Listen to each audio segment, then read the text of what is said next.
फिर राम की पूरी विवेचना की जा सकती है। इस तरीके से आज का टॉपिक लिया है, जो जस्ट मैंने एक समीक्षा करने हेतु इसके बारे में कर रही हूँ। आप तो हो मल्टीपल गुणों की खान, कैसे करूं मैं गिरिजा जी आपका बखान। वक्त गतिमान है, वक्त का पहिया अपनी गति से चल रहा है। जैसा कि अपने राजस्थान भारत देश की बेटी जो नेपाल की बहुरानी है, अपना परचम भी वहां पर वह उसी तरह वो लहरा लहरा रही है। आप एक सामाजिक कार्यकर्ता के साथ सफल उद्यमी भी हो, औद्योगिक क्षेत्र हो, सांस्कृतिक सामाजिक शैक्षणिक हो, आपकी भूमिका अग्रगण्य रही है।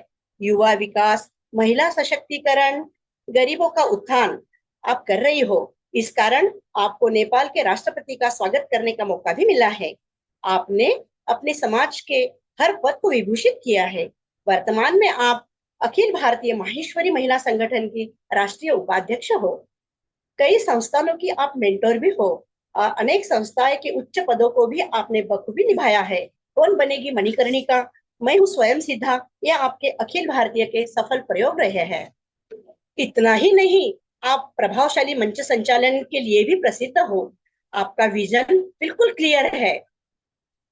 आप महिला सशक्तिकरण, उद्यमिता, कौशल विकास के माध्यम से वंचितों को आर्थिक स्वतंत्रता प्रदान करना, युवाओं को रोजगार रोजगार के अवसर निर्माण करना, इसके प्रति आप प्रतिबद्ध हो। जहां आपके इरादे हैं नेक, परिवार सारा हो एक, वहां सफलता भी मिलती है अनेक। जिनके ऊपर ईश्वर का वरद हस्त हो, जिन्होंने कर्म को ही अपना देवता माना हो, ऐसी हमारी रूप और गुणों की खान गिरिजा जी, आप पर है हमें अभिमान। अंत में मैं इतना ही कहूंगी, काम ऐसा किया जो मिसाल बन गया, काम ऐसा किया जो मिसाल बन गया, मेहनत और लगन से इस दुनिया में अपना नाम कर गया, अपना नाम कर गया। इसके पश्चात ऑपरेशन सिंदूर के बारे में गिरिजा जी हम सबको, राजस्थान श्री गंगानगर की बेटी होने के नाते, पाकिस्तान से हुए हमले के बारे में, उनके परिवार में हुई हानि के बारे में हम सबको हकीकत सुनाएगी। तो गिरिजा जी आइए।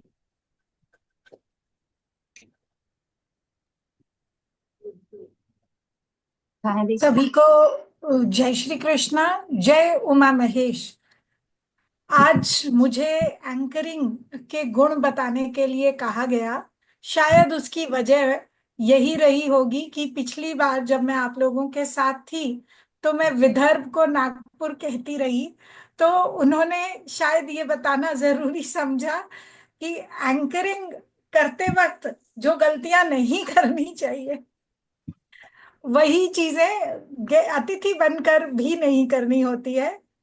सबसे पहले सादर नमन आज के वरिष्ठ पदाधिकारियों का।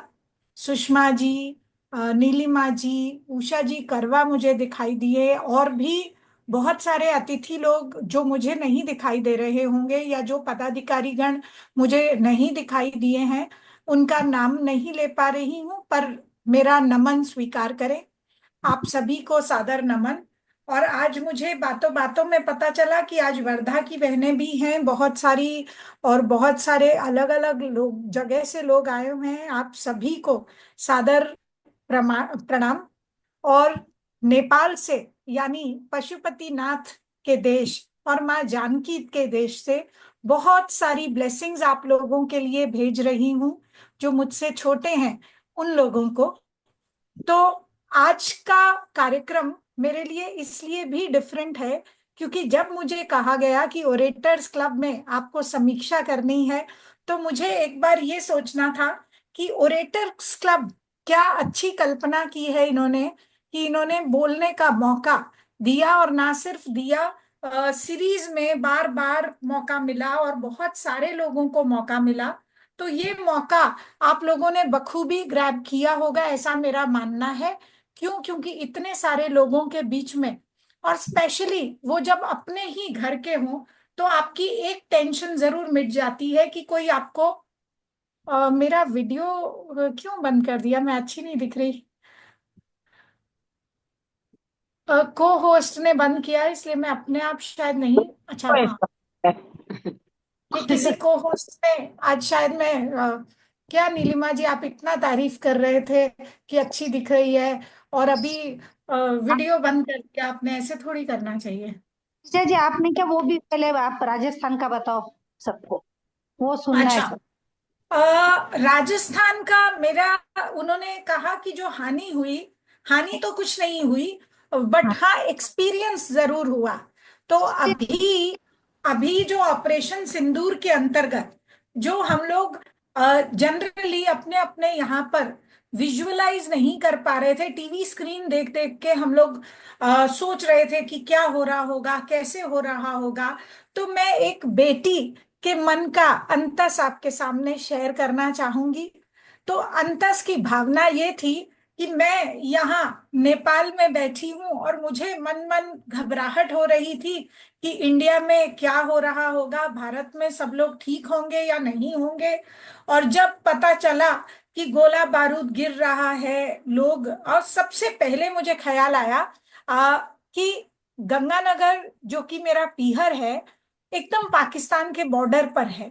तो गंगानगर का जब नाम आ रहा है, पहले राजस्थान का भी नाम हो रहा होगा। और संजोग से हमारी पदाधिकारियों की एक बैठक हुई थी जिसमें राजस्थान से शिखा जी भदादा, उसने उन्होंने जब ज्वाइन की तो उनके मुंह से मेंशन ये निकला कि हमारे यहाँ तो रेड अलर्ट होने वाला है, तो हम लोग तो अभी नेसेसिटीज जाके बाजार से खरीद के लाएंगे और इस मीटिंग के तुरंत बाद निकलना होगा। मीटिंग कुछ लंबी चली।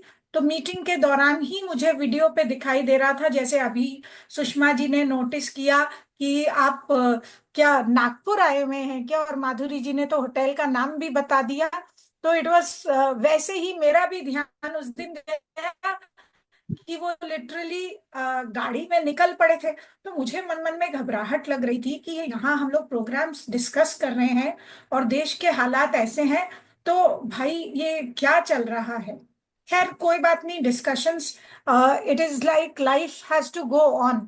चीजें चलती रहती है, आती रहती हैं और जाती रहती हैं। और हम महिलाएं मल्टीटास्किंग के लिए वैसे भी फेमस हैं कि हम लोग एक साथ कई काम कर पाते हैं, और ये हमारा सिचुएशंस पे कंट्रोल अपने मन पर कर पाने की क्षमता ही है जो हमें पुरुषों से अलग करती है। और ज्यादा हम लोगों की जो सहन शक्ति है वो इस तरह काम आती है कि हम लोग बहुत सारी बॉदरेशन दिमाग में होते हुए भी काम कर पाते हैं। तो वही शायद था कि हम लोग वो मीटिंग भी कर पा रहे थे। और उसके बाद जब टीवी पे दिखाई दिया कि आज श्री गंगा, राजस्थान के श्री गंगानगर में एक गोला गिरा, तो मुझे इतना जोर से टेंशन हुआ कि मैंने सबसे पहले राजस्थान की जितनी बहनों के मोबाइल नंबर मुझे ध्यान आए उनको टेक्स्ट किया कि आप लोग ठीक हो ना, आप लोग ठीक हो ना, आप लोग ठीक हो ना। और फिर विक्रम को, जो कि मेरा भाई है, फोन लगाया कि तुम लोग क्या कर रहे हो।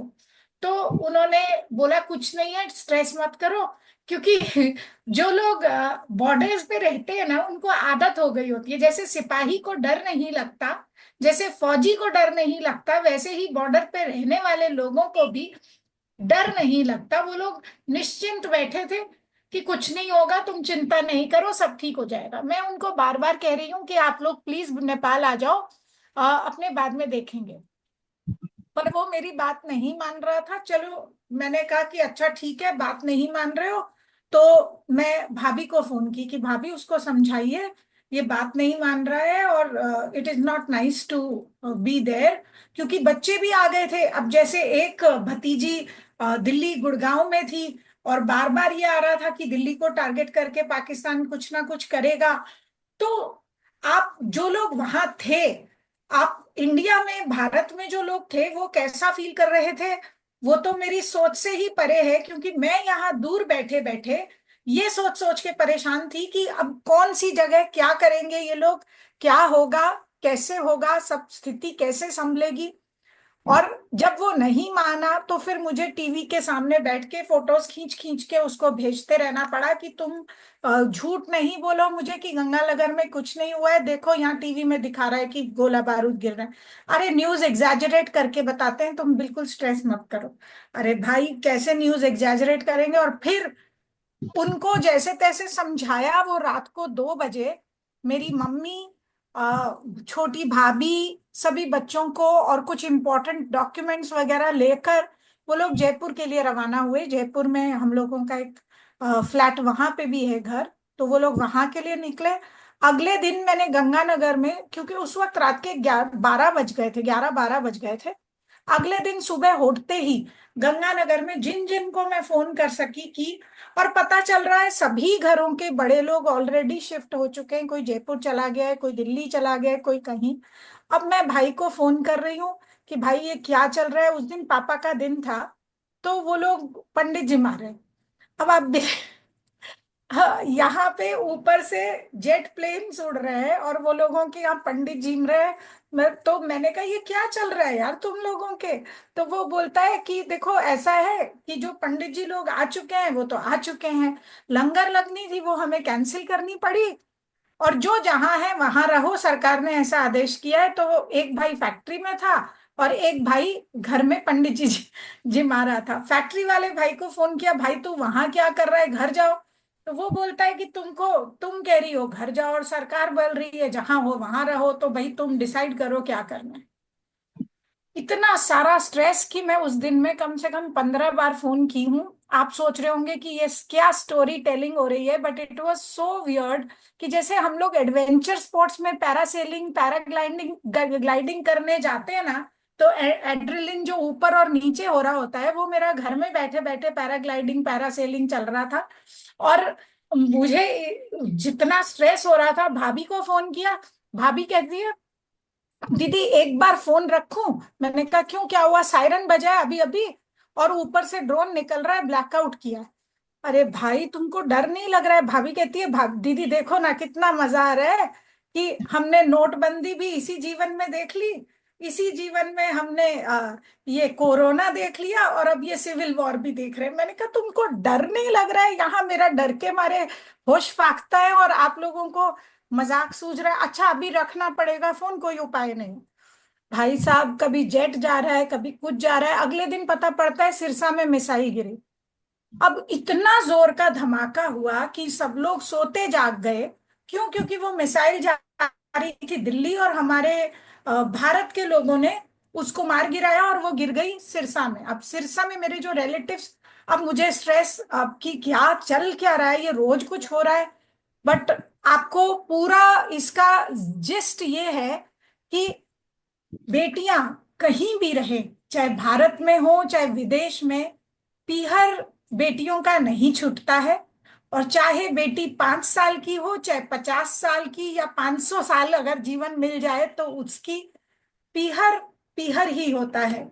और जो सब आप लोगों ने भोगा, मेरी नीलिमा जी से बात हो रही थी तो मैं उनको शेयर कर रही थी, तो उन्होंने कहा आपने सबको क्यों नहीं शेयर किया।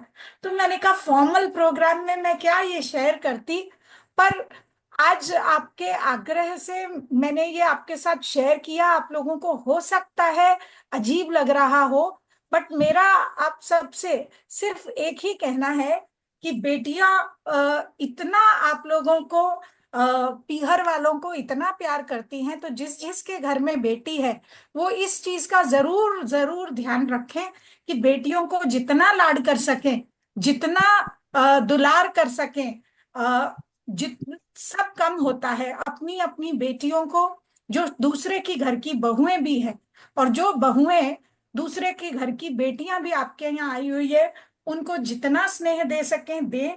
और अगर ऐसी कोई परिस्थिति आए तो अंडरस्टैंडिंग होते हुए ये चीज ध्यान रखना चाहिए कि भाई उसके पीहर में अगर कुछ हो रहा है तो उसके माइंड में क्या चल रही होगी।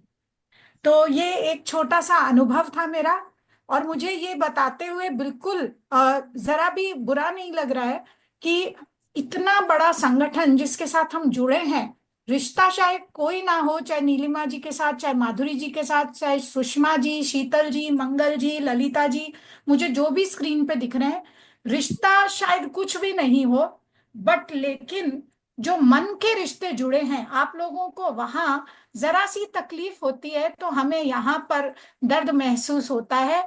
और जिसका जिसका ध्यान उस वक्त आ जाए, उसको फोन लगाने में भी शायद अगर भूल चूक हो जाए तो वो अलग बात है, लेकिन मन में हमेशा ये उधेड़ बुन लगी रहती है कि वो ठीक होंगे ना, या वो ठीक से पहुंच गए होंगे ना, सब कुछ ठीक तो होगा ना। तो ये जो रिश्ते दिए हैं इस संगठन ने, उसके लिए मैं पूरी तरह से कृतज्ञ हूं इस संगठन की ओर। तो a lot of gratitude, and this gratitude should go in our vision boards also. जब हम विजन बोर्ड बनाते हैं तो हमें ये जरूर ध्यान रखना चाहिए कि ग्रैटिट्यूड का इसका एक हिस्सा बनाए। क्यों? क्योंकि जब तक आपको दूसरे के प्रति कृतज्ञता नहीं होगी, आपको अपने किए हुए का फल भी नहीं मिलता। क्यों? क्योंकि खुश रहना तभी पॉसिबल है कि जब आपको ये पता हो कि दूसरे आपके लिए क्या कर रहे हैं। क्योंकि असली खुशी इसी बात में होती है कि देखो मैं खड़ी होती हूं, देखो मैं जा बैठती हूं, देखो मैं परेशान होती हूँ हर वक्त, ये पूरी बहनें, ये पूरी टीम मुझे संभालने के लिए अधर खड़ी हुई मिलेंगी। यदि मैं जरा भी डगमगाई तो they are all going to be there. That is what makes you happy, and that is what is making me happy and stable and cheerful as I look all the time. तो धन्यवाद मेरी इस छोटी सी family story का हिस्सा बनने के लिए। आज का टॉपिक मुझे दिया गया है, जो टॉपिक है, विद्या जी लड्डड़ आपसे मैं मिली हूँ। आप लिख रही हैं absolutely right, but the kind of personality you have, you also are a part of this. तो मैं अब आपको नहीं, अ, बाद में बोल। क्या चीज? हाँ आप हाँ है हमारे गिरिजा जी, कंटेस्टेंट। हाँ, कंटेस्टेंट के बाद में आपको समीक्षा के बाद फिर आप हाँ, द टिप ऑफ एंकरिंग, मतलब एंकरिंग का तब बता दीजिएगा। Okay, no problem. ठीक है। हाँ, ईश्वर का कोटि कोटि धन्यवाद है जो अपने गिरिजा जी ने अपने जीवन के में जो आए अनुभव, जो उथल फुथल हो रहा था उनके मन में, उनको भगवान ने बहुत सारी मदद की है। तो ईश्वर का कोटि कोटि धन्यवाद है। उनका परिवार सब ठीक है। तो आइए गिरिजा जी, आप हमारे आज के ओरिएटर्स क्लब के 6ठे और 7वें एपिसोड की समीक्षा करेंगे, ऐसी मैं आपसे विनती करती हूँ। तो तैयार है क्या वर्धा और अमरावती जिला? मुश्किल नहीं है कुछ इस दुनिया में, तू जरा हिम्मत तो कर। मुश्किल नहीं है कुछ इस दुनिया में, तू जरा हिम्मत तो कर। ख्वाब बदलेंगे हकीकत में, तू जरा कोशिश तो कर, तू जरा कोशिश तो कर। ऐसे हमारे सभी पार्टिसिपेंट्स ने भरपूर कोशिश की है। तो चलिए, सर्वप्रथम वर्धा जिला, जिनका आज का टॉपिक है ससुराल गेंदा फूल। तो आ रही है हमारी पहली contestant Vandana ji Tauri from Pulgaon. Mangal ji, timer लगाओ। हाँ, टाइमर लगा दो, 1.5 मिनट वाला। हाँ, 1.5 मिनट, ठीक। ठीक है। और वंदना सब जी लोग अनम्यूट आप कर।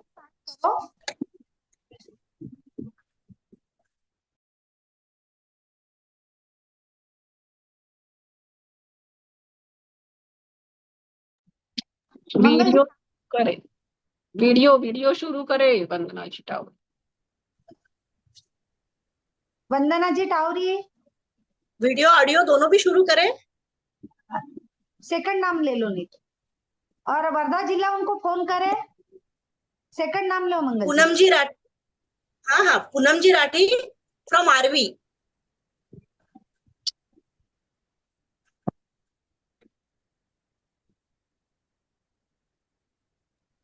पार्टिसिपेंट्स कृपया अपने वीडियो ऑन रखें ताकि वो स्क्रीन हम शेयर कर सके उनको।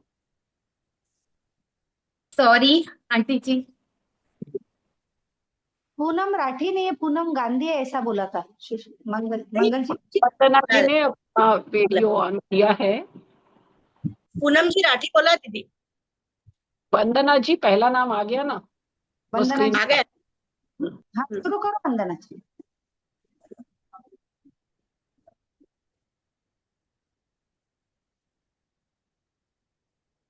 अनम्यूट करें अपने आप को और बोले, अपने आप को अनम्यूट करें आप। अनम्यूट करे।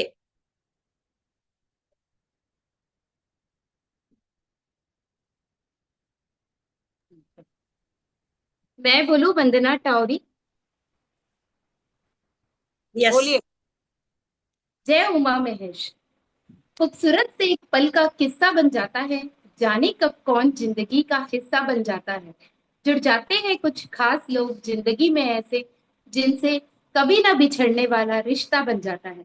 आदरणीय मंच, सम्मानीय सदन, बहुत सुंदर और भावनात्मक विषय, ससुराल गेंदा फूल।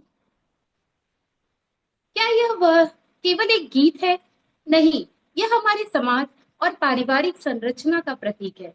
ससुराल, वह शब्द जिसे हम बचपन से सुनते आ रहे हैं कि दादाजी कहते थे कि ये सीख ले थने ससुराल जानो पड़सी। कि वह जिसमें एक नवविवाहिता अपने नए सपनों को संजोए हुए नए जीवन में प्रवेश करती है, जहां रिश्तों में नई परिभाषाएं, नई जिम्मेदारी, नए अनुभव उसका स्वागत करते हैं।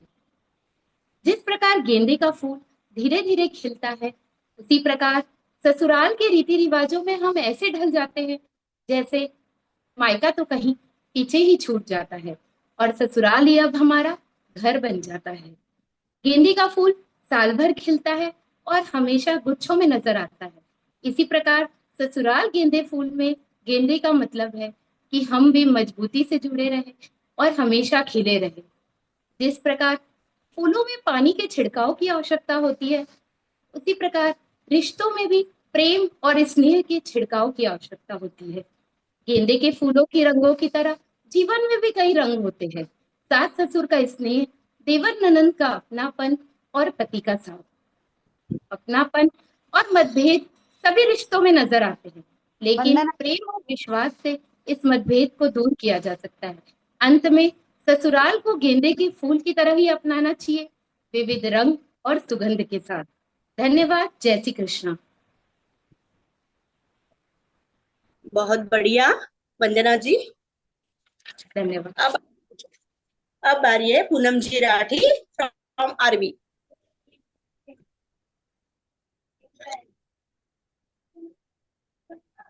शुरू करें। अपने आप को अनम्यूट करें।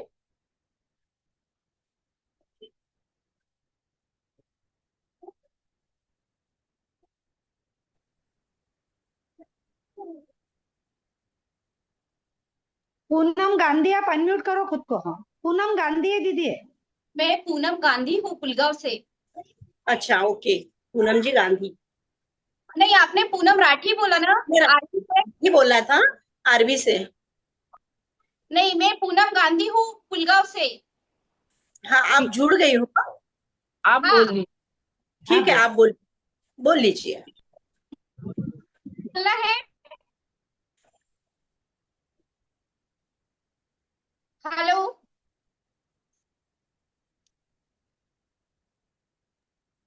हाँ पूनम जी, आपकी आवाज आ रही है, बोलना स्टार्ट करिए। मुझे बोलना है क्या? हाँ हाँ, बोलना है ना आपने आपको। तैयारी करी है, आपने नाम दिया है ना? और आप स्क्रीन पे भी आ गई हो ना, आप बोलिए। और 1.5 मिनट बोलना है, समय का ध्यान रखे। जय श्री कृष्ण। आंगन अपना छोड़ घर किसी के ओर जा रही हूँ। पिता की शान, पति का मान बनने जा रही हूँ। अपना वजूद भूल पहचान नहीं बनाने जा रही हूँ। बेफिक्रिया भूल के जिम्मेदारियां उठाने जा रही हूँ। बचपन यही छोड़ के साजिद के रिश्ते निभाने जा रही हूँ। मैं अब तक बेटी थी, बहू बनने जा रही हूँ। ससुराल यानी एक नया घर, एक नई शुरुआत, नई जीवन शैली का प्रतीक है। जब मैं ससुराल आई तो मुझे सबसे इतना प्यार मिला कि मुझे याद ही नहीं रहा कि मैं ससुराल में हूँ। मेरी सासू माँ ने प्यार, समर्पण, धैर्य, समझदारी क्या है इसके बारे में बताया।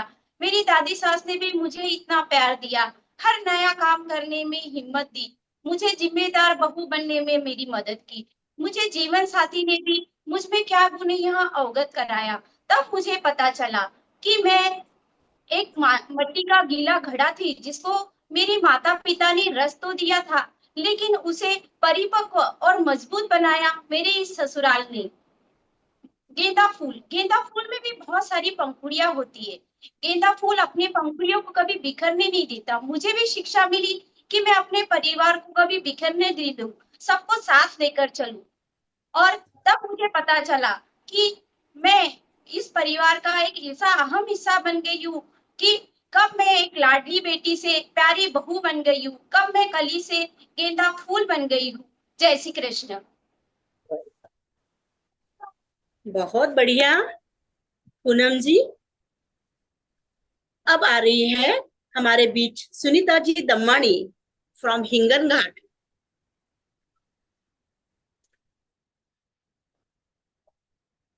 सुनीता जी दम्मानी, आप अपने आप को अनम्यूट करें।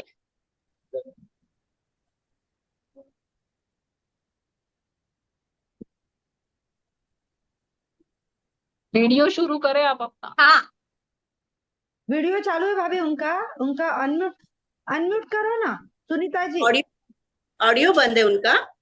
नहीं, ऑडियो बाकी था, ऑडियो बंद है, वीडियो चालू। मंगल दीदी अगला नाम भी लेके रखो, शायद ना वर्धा में प्रॉब्लम आया। पूनम जी राठी तैयार है? मुझे तो पूनम पीछे ही छूट जाएंगे वो। पूनम जी राठी आप तैयार हो तो ले आ जाइए। सुनीता जी दम्मानी शायद उनको करते नहीं आ रहा अनम्यूट। सुषमा भाभी ये कोर्स है। हाँ, इसमें बार बार आ रहा है ना कि किसने कहा कि होस्ट को करना पड़ेगा। हाँ, सुषमा भाभी अनम्यूट नहीं हो सक रहे हो। ये कर रहे हैं यहाँ से, पर वो हो नहीं रहे। दीदी पूनम तो दिख ही नहीं रही मुझे। पूनम है ना, पूनम ही कर रही है। पूनम राठी। अच्छा, दो पूनम है, पूनम राठी है आरबी से। मैं क्या बोले, आप अगला नाम लो, मैं पूनम को फोन लगाती है। हाँ, ये पूनम राठी का वीडियो थोड़ी ना ऑन है। ललिता जी राठी। हाँ ललिता जी दिख रही। ललिता जी अनम्यूट करे खुद को, अनम्यूट करो। जो भी पार्टिसिपेंट्स है वर्धा जिला के, अपने हैंड रेज कर दे। हाँ ललिता जी हो जय गए। श्री कृष्ण। जय श्री कृष्ण। हाँ ललिता जी स्टार्ट करिए। हाँ, जय महेश। आज मैं एक बहुत ही दिलचस्प और दिल से जुड़ा विषय लेकर आई हूँ। सास गाली देवे ननद समझा लेवे ससुराल गेंदा फूल। यह पंक्ति सुनने में तो बहुत हल्की फुल्की लगती है, मगर इसके पीछे एक गहरा अर्थ छुपा है। एक जब बेटी ससुराल जाती है तो वह कई रिश्तों में कदम रखती है।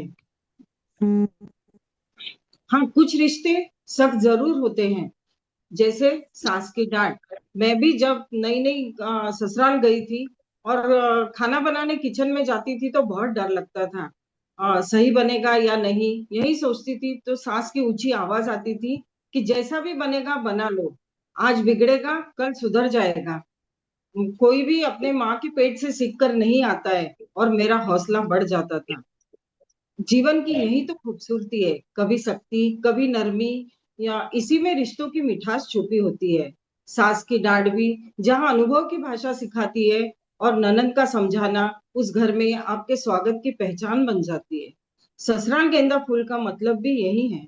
यह घर एक ऐसा फूल है जिसमें कई परतें होती है, कुछ कड़वी कुछ मीठी, लेकिन हर परत में कुछ न कुछ सीखने मिलता है, कुछ अपनाने को। ससुराल के रिश्तों को अगर समझदारी से निभाया जाए तो वह एक संघर्ष नहीं बल्कि एक अनुभव बन जाता है। एक ऐसा फूल जो हर दिन खिलता है और महकता है। जय महेश, जय श्री कृष्ण।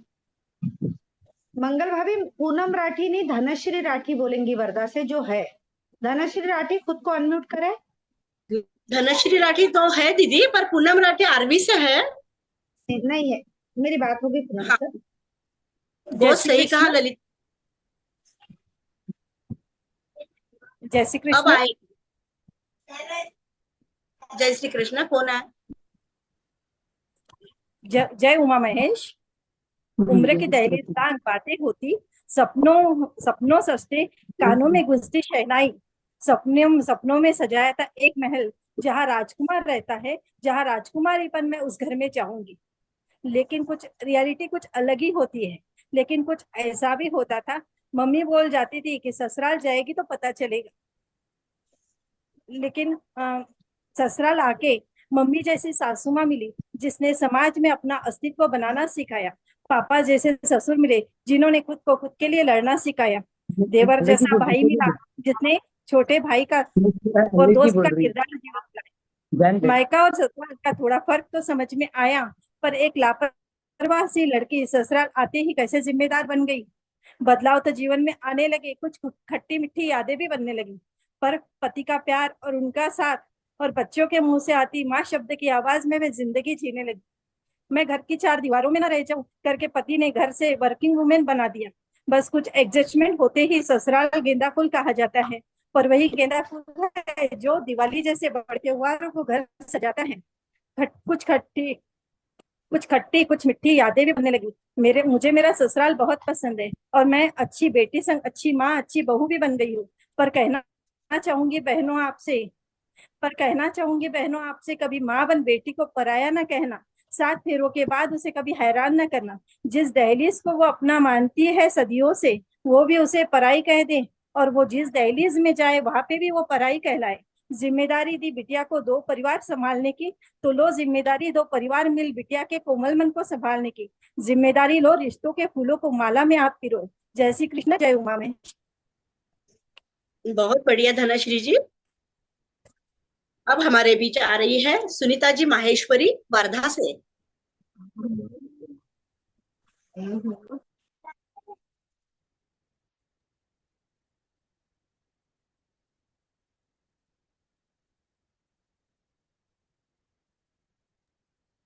सुनीता जी। जय श्री कृष्ण। समय मेरी शादी का, मैं नहीं कहती 100% घरों का माहौल एक जैसा था।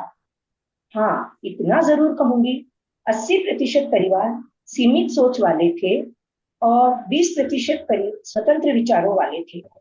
तो उस समय हम में सच को सच और झूठ को झूठ बोलने का डर ही नहीं था। तो उस समय ससुराल गेंदा फूल ये बिल्कुल सही। समय बदला, हमारी बहुएं आई। आज पूर्णतया स्वतंत्र विचारों वाले परिवार में बेटी का दर्जा मिलता है। उनमें सच को सच और झूठ को झूठ कहने का हुनर होता है और परिवार भी गर्व से कहते हैं। सासू माँ कहती है मेरी बहुरानी है सबसे ब्यूटीफुल। बाबूजी कहते हैं बेटा हमेशा निभाना घर के हर गुण। दीदी कहती है मेरी भाभी है चहचहाती बुलबुल। बच्चे कहते हैं मेरी mom the best and cool fool. तो दुनिया क्यों कहती है ससुराल गेंदा फूल? हमारी नजर में तो ससुराल है चंपा चमेली जूही मोगरे का फूल। चंपा चमेली जूही मोगरे का फूल। जय श्री कृष्ण, जय उमा महेश।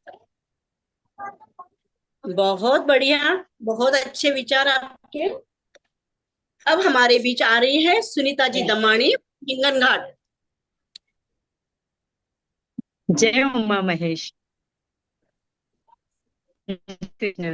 माँ के संस्कारों की सीखों की डोरी लेकर जब मैं ससुराल आई तो किसी ने भाभी चाची बहू बड़ी मम्मी सभी नए रिश्तों से मेरी मुलाकात हुई। सभी का प्यार देखकर ससुराल मुझे उस गेंदे फूल की तरह लगने लगा जो विभिन्न रंग में हर मौसम में फुल्लित रहता है। मैंने भी सभी रिश्तों को दिल से निभाया, सबको अपना बनाया। कोई रूठा उसे मनाया। नया तो मुझे ये लगा जब सास ने मुझे कहा कि जाओ बेटा खाना बनाओ। गांव में ससुराल था और चूल्हे पे खाना बनाना था। तो भगोने में मट्टी लगा के जब मैंने चूल्हे पे वो गंज को चढ़ाया दाल जल गई। तुरंत मेरे देवर का आना और कहना भाभी जल्दी से छुपा दो नहीं तो भाई आ जाएंगे और आपको डांट पड़ेगी। का चूल्हे को फूक मारकर सिखाना और ससुर जी का ये कहना कि बहू संभालो पल्लो नहीं तो थोड़े तकलीफ हो जासी। मतलब सभी का प्यार अपनापन था। सास ने मुझे कहा एक दिन की बहू गोबर घोलो बकेट में और इसको लीपना है साफ करना है ये फर्श को। मैंने कहा भाई लो इससे तो घर गंदा होगा, आप ये क्या करवा रहे हो? तो बोले नहीं ये मट्टी का घर है इसको ऐसे ही किया जाता है। तो मैंने सभी अच्छी चीजें उनसे जो मुझे नहीं पता थी सभी मैंने उनसे सीखा और इस तरह कभी धूप कभी छाव भरी जिंदगी में प्रेम की वर्षा से अपने मधुर वाणी से रिश्ते को महकाए हुए रखा अपने परिवार को। जय श्री कृष्ण। बहुत उम्दा सुनीता जी। रितिका जी लड्ढा अगेन वर्धा से। रितिका जी लड्ढा वीडियो स्टार्ट करें। वीडियो स्टार्ट हो गया। लड्ढड़। शुरू करें। लद्दड़। जय महेश। ओके। रितिका लड्ढड़। जय महेश। आज के विषय को हम सभी अपने जीवन में बखूबी जी रहे हैं। मुझे लगता है एक बेटी अपनी माँ का आईना और बहू अपनी सास की तस्वीर होती है। ससुराल गेंदा फूल ये कहावत 3 कुल का नाम रोशन करने वाली नारी शक्ति को सुंदर परिभाषित करती है। इसका सही अर्थ मुझे अपनी विदाई की उस घड़ी में पता चला जहां मैं अपनी जन्मदात्री से उनके संपूर्ण 50 वर्षों के अनुभव की सीख और संस्कार की गठरी बांध अपने कर्म भूमि में प्रवेश करने जा रही थी। माँ की वो आखिरी सीख मेरे चुंदड़ी के पल्लू में गेंदे के फूल को बांधते हुए माँ ने मुझे समझाई, बेटा जिस तरह गेंदे के फूल की पंखुड़ियां मुरझावस्था में भी एकजुट रहती है, उसी तरह अब ये तुम्हारा जीवन अपने ससुराल के प्रति समर्पित होना चाहिए। और ये केवल बोल नहीं थे, अपितु मेरे लिए एक पिक्चर थी उनके ससुराल में बीते 25 साल की। कि कैसे बड़े शहर से छोटे गांव में आई बैंक मैनेजर की एक पढ़ी लिखी लड़की अपने सास, दादी, सास, ससुर सभी में भगवान को देखती है, अपने पति और परिवार की सेवा में खुद को समर्पित करती है। फिर बगिया में हम नन्हे फूल खिलते हैं और कुछ समय बाद दादी, सास, सास ससुर का स्वर्गवास, फिर पति और बेटे समान देवर का भी स्वर्गवास। चट्टान को हिला दे ऐसा भयंकर तूफान अपनी जिंदगी में सहकर भी वे स्वयं को और अपने परिवार के बचे रिश्तों को संभालती है। भाई जब कहते हैं चलो दीदी अब आपके लिए यहाँ कुछ नहीं बचा, तब वह इनकार कर उन्हें समझाती है कि मैंने अपने सास ससुर से ये सीखा है, बड़े से बड़े तूफान में भी अपने नाव को नहीं डूबने देते, सब्र और धैर्य से नाव को कैसे पार लगाते हैं। आज ये सीख और संस्कार जीत गए, तूफान पीछे रह गए, परिवार साथ आगे बढ़ गया। माँ ने चुंदड़ी में बांधा यही वो फूल जो मुझे आज जीवन के उतार चढ़ाव में धैर्यता और साहस देता है। धन्यवाद। बहुत सही कहा आपने, बहुत अच्छा। अब आ रही है हमारे बीच गुंजन जी मोहता। जय महेश। हास्य व्यंग कविता ससुराल गेंदा फूल। जब चली मैं ससुराल बन के नई दुल्हन, सोचा था मिलेंगे सब जैसे सुगंधित फूलों का वन। सोचा था संग होंगे रिश्ते प्यार भरे फूलों के जैसे, पर निकले सब रंग बिरंगे, जैसे कुछ हरे भरे कुछ कांटों के जैसे। देवर जी करे कॉमेडी और जेठ जी बड़प्पन के दौर, सासू जी की उम्मीदें इतनी सारी पूरी करेगा कौन। ननद दे फैशन टिप जैसे हो वो की क्वीन, जेठानी रसोई ऐसे बनाए जैसे किसी कुकिंग कॉलेज की डीन। ससुर जी की बारीक नजरों से बचना है मुश्किल, जल्दी चाय बना दो ये है फिक्स डायलॉग इन रूटीन। पति देव न्यूट्रल हो जाए जब देखे मुझे बोर, कभी है अपने वो जाए किस ओर।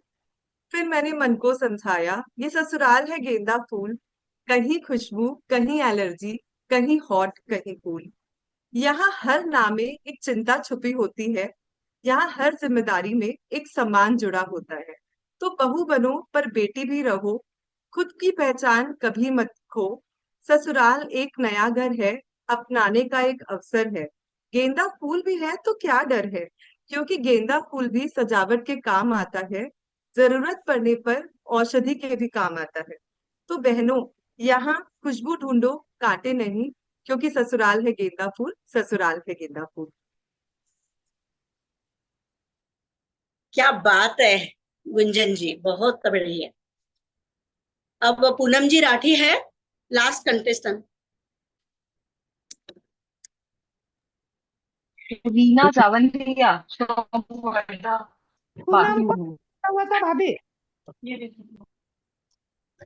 पूनम जी। रीना जावंदिया from कुलगांव। रीना जी जावंदिया, ओके। रीना जी जावंदिया, आप शुरू करें आप। बेटी से आई है बहू बनकर, माँ सी सास, पिता से ससुर, बहन सी ननन, भाई सा देवर, पतिदेव है हमारे सिंगार और जेवर, प्यारा सा ससुराल रहता है हिल मिलकर। जय श्री कृष्ण। माँ ने कहा था ससुराल एक बगिया है, तुम फूल बनकर महकना। पर कौन सा फूल भाई? बहुत सोचा तब कहीं सुना ससुराल गेंदा फूल। फिर समझा कि कई पुष्प मिलकर एक गेंदा फूल बनता है, एक गुच्छा बनता है, और साल भर अपनी मुस्कुराहट से वह हर रंग बिखेरता है। उसी तरह हर खट्टे मीठे रिश्ते हमारे ससुराल में होते हैं, वह भी बनते हैं एक गुच्छ, जहां सास की प्यार भरी डांट एवं सीख, ससुर जी जैसे पिता जो कहते हैं हमें गृह लक्ष्मी, सासू जी प्यार से देती है हमें हर सीख, देवर हमेशा मीठा घेवर, तो ननंद है प्यारी सखी, पति देव हमारे जीवन साथी, जिनका हाथ थामकर मैं आई ससुराल की दहलीज। एक छोटा सा फूल बनकर रिश्तों की बगिया में मैं समाई, एक पुष्प बनकर, बस अब हूं मैं एक साथ हिल मिलकर। बस इतना कहूंगी कि रिश्ते हैं हमारे फूल फूल, हम सब रहते हैं मिलजुल, आखिर ससुराल जो है मेरा गेंदा फूल गेंदा फूल। जय श्री कृष्ण, जय महेश। बहुत ही बढ़िया विश्लेषण आपका। अब लास्ट में पूनम जी राठी है क्या? नहीं है। नहीं है, चलो फिर हो गए पूरे। वर्धा जिला कंप्लीट। अब आगे चलो, कब हमारी बारी आएगी, कब हमारी बारी आएगी, ऐसे अमरावती जिला को लग ही रहा है, ऐसे एक्साइटेड है हमारी बहनें। अमरावती जिला का जो टॉपिक है अपने अपने राम। याद रखें, आपके लिए कुछ भी असंभव नहीं। जैसे इम्पॉसिबल में पॉसिबल है, वैसे असंभव में संभव। याद रखिए, आपके लिए कुछ भी असंभव नहीं। आप वह कर सकते हो जो आपने कभी सोचा नहीं, जो कभी आपने सोचा नहीं। कदम छोटे हो या बड़े, रुकने नहीं चाहिए, क्योंकि चलना अनिवार्य है मंजिल पाने के लिए। राम राम जय राजा राम, राम राम जय सीता राम। राम मेरे भी है, राम तुम्हारे भी है, तो श्री राम सबके है। जी हाँ, अपने अपने राम। तो हमारे सभी होनहार पार्टिसिपेंट्स को शुभेच्छा देते हुए मैं सर्वप्रथम बुलाना चाहूंगी सोनल जी जाखोटिया फ्रॉम अमरावती। जय उमा महेश। अब नाम में ही सारी सृष्टि सारी दृष्टि समाई है। प्रेम, सेवा, त्याग, सदाचार, वात्सल्य, मातृत्व, पितृत्व, मर्यादा सभी समाया हुआ है। आदर्श बेटा जो अपने पिता के वचनों को निभाने हेतु 14 वर्ष का वनवास स्वीकार किया, शबरी के झूठे भेद खाकर छोटे बड़ों का भेद मिटाया। एक बार की बात है, मैं मंदिर जा रही थी, रास्ते में एक बूढ़े बाबा मुझे मिले। कहा, भूख लगी, क्या रोटी मिलेगी? मैंने सोचा मंदिर जाओ या घर जाकर रोटी ले आओ। मैं घर गई, रोटी लाकर बाबा को दिया। बाबा ने बड़े खुश होकर मुझे आशीर्वाद दिया। सच मानो मुझे यूं लगा जैसे मुझे मेरे राम मिल गए, जैसे मुझे मेरे राम का आशीर्वाद मिल गया। रोम रोम में कण कण में राम समाये हुए हैं। यह बात मुझे तब पता चली।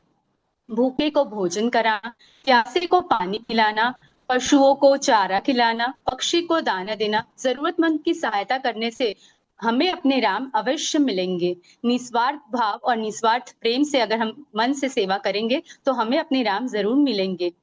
जय श्री कृष्ण, जय उमा महेश। क्या बात है सोनल जी, बहुत बढ़िया। अब आ रही है हमारे बीच सुमन जी राठी अमरावती से।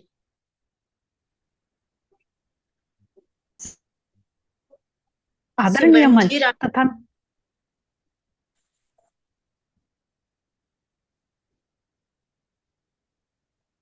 शुरू करें। हाँ, आदरणीय मंच तथा मेरी प्यारी सखियों को जय श्री राम। मनुष्य की आंख के सबसे बड़े सपने राम। राम मतलब क्रांति के साथ असीम शांति। भय प्रगट कृपाला दीन दयाला। विप्रधेनु संत और देव इनकी रक्षा के लिए इक्ष्वाकु वंश में विशेष गुणों के साथ प्रकट हुए अपने राम। विश्वामित्र मुनि ने सुबाहु मारी ताड़का को मारने राम को ही क्यों चुना? क्योंकि श्री राम में यौवन, धन, संपत्ति, प्रभुत्व, बल और अति बल, इन गुणों के बावजूद विवेक और विनम्रता थी, और करुणा निधान देह के लोभ से बाहर थे। इसीलिए तो उन्हें शांति रूपी सीता जी मिली। क्या सिखाते हैं रघुनंदन हमें? धैर्य और संयम जीवन में हो, माता पिता गुरुजनों तथा सबका आदर। इसी आदर के साथ सकारात्मक सोच लेकर उन्होंने माँ से कहा, वन में सारे बड़े काम मेरी प्रतीक्षा कर रहे हैं। राम बन गए इसीलिए तो बन गए। विनम्र शालीन सदा मुस्कुराते हैं, इसी आत्मविश्वास में उनकी जीत है। नील कमल ने हमें बताया, युद्ध जीतने के लिए साधन नहीं साधना महत्वपूर्ण है। विभीषण जी ने कहा, प्रभु आपका रथ? तो उन्होंने कहा, शौर्य और धैर्य दो चक्के हैं, बल और विवेक ध्वजा, सत्यशील बल और हित ये घोड़े, क्षमा कृपा दया यह रस्सी। सच इन गुणों से तो जीत निश्चित ही है। दुर्गुणों पर सद्गुणों की जीत हुई। जहां सच्ची सोच है वहां चारों ओर अपने अपने राम है। श्री राम शरणम प्रपत्ति, श्री राम शरणम प्रपत्ति। ऐसे ही है हमारे श्री राम। बहुत बढ़िया सुमन जी। अब आएगी सुशीला जी राठी अंजन गांव से।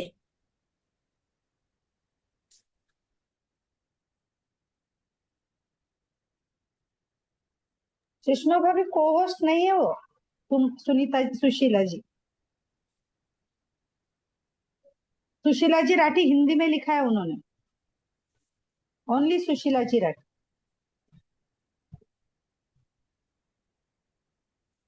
सुशीला जी आप आपका वीडियो ऑन करें।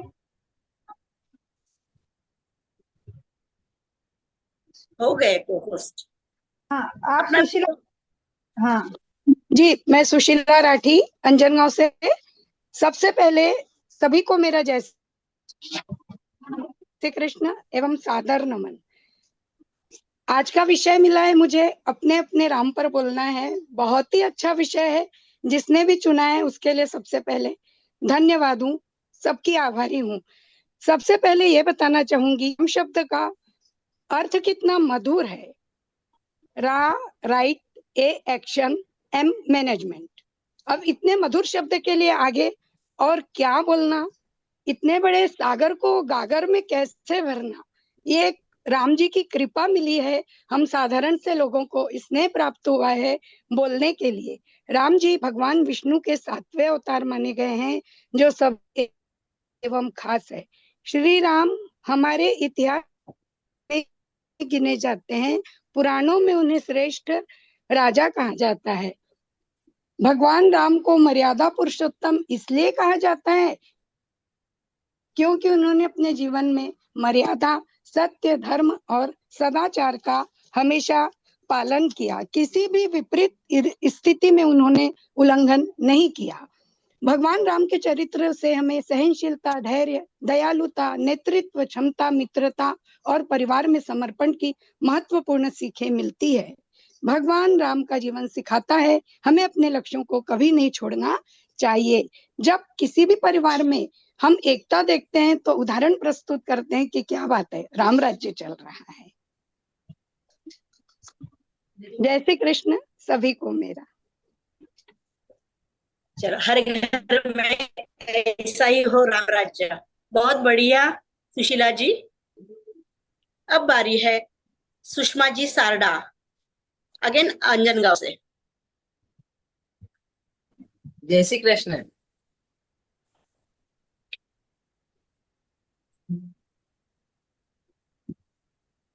बोलिए ना। हाँ, जय श्री कृष्ण। आज मुझे यहाँ मर्यादा पुरुषोत्तम श्री राम पर अपने विचार प्रस्तुत करने का सौभाग्य प्राप्त हुआ है। श्री राम, हेलो, हाँ बोलो, शुरू रखिए आप। हाँ हाँ। श्री राम एक आदर्श पुत्र, आदर्श राजा और आदर्श राजा थे। सबसे बढ़कर एक आदर्श मानव थे।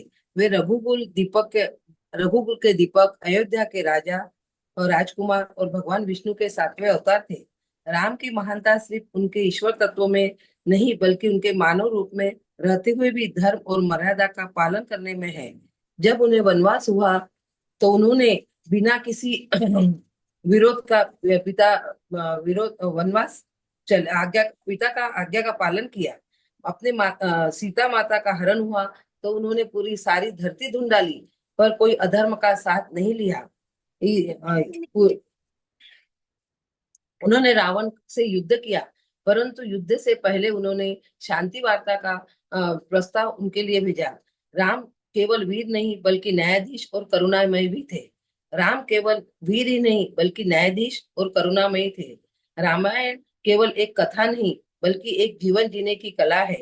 राम का चरित्र हमें सिखाता है सत्य के मार्ग पर चाहे कितनी भी कठिनाइयां आए, पर अधर्म की जीत कभी नहीं होती, धर्म की जीत होती है।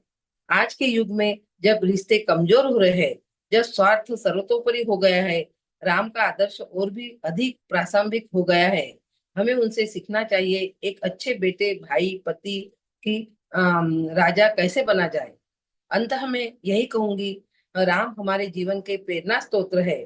उनके आदर्शों को अपनाकर ही हम एक सुंदर, समर्पित और सुसंस्कृत समाज की स्थापना कर सकते हैं। जय श्री कृष्ण। राम मंदिर में नहीं है, राम हमारे जीवन में है, राम हमारे जीवन में है। बहुत ही सही कहा है आपने सुषमा जी। अब बारी है संध्या जी बंग परतवाड़ा से।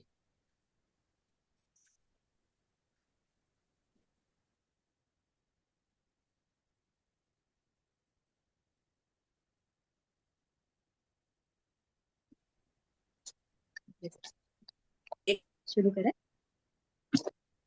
आ रही है आवाज? आप आ रही है आवाज? आप अमरावती से हो? परतवाड़ा से, Amravati district, Paratwada. Okay okay, चलो करें शुरू। आवाज आ रही है? ओके। अपने अपने राम यह आध्यात्मिक एवं सामाजिक दृष्टिकोण से रची राम कथा को विविध संदर्भों में प्रस्तुत करती है। रामायण के मुख्य पात्र राम जी के जीवन चरित्र को एक नया ही रूप दिया गया। राम जी का जीवन चरित्र हमें अपने जीवन के मूल्य एवं आदर्श पर विचार करने के लिए प्रेरित करता है। राम जी एक महान राजा तथा योद्धा के साथ साथ वे एक आदर्श पति, पुत्र एवं भाई भी थे। उनके जीवन यात्रा में जब संघर्ष की बारी आई तो उन्होंने न्याय, सत्य, मर्यादा, कर्तव्य परायणता एवं बंधे रिश्तों के डोर के मूल्यों को संजोते हुए अपना जीवन पथ चुना और अधर्म पर धर्म का विजय पाया। तभी तो हर सनातन धर्म के जन जन मन मन में राम जी का नाम अमर है और युग युगांतर रहेगा अपने अपने राम। जब 14 वर्ष के वनवास की बात चली तो राम जी भावुक जरूर हुए थे इस फैसले को सुनकर, पर सोचा नहीं करूंगा मर्यादा का उल्लंघन। रघुकुल रीत सदा चली आई, प्राण जाए पर वचन न जाए। राम जी के जीवन चरित्र से हमें यह प्रेरणा मिलती है कि हमारे जीवन में चाहे कोई भी कठिनाई आए, हमें निडरता के साथ सामना करके जीत हासिल करना चाहिए। हमें हमेशा सहानुभूति का व्यवहार, दया, प्रेम, कर्तव्य, धर्म एवं सत्यता का पालन करना चाहिए ताकि हम और अपनों के बीच विश्वास और प्रेम की धारा बरकरार रहे। सत्य यह हमेशा विजय दिलाता है। सत्य में जयते। धन्यवाद। जय श्री राम। बहुत ही बढ़िया बोला है आपने और बहुत सही है। कविता जी राठी मोर्शी से है।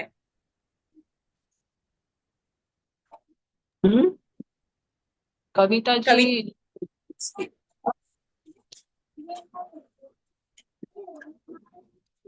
है भाभी, क्या नेक्स्ट ले लूं? हैंड रेस करिए कविता जी।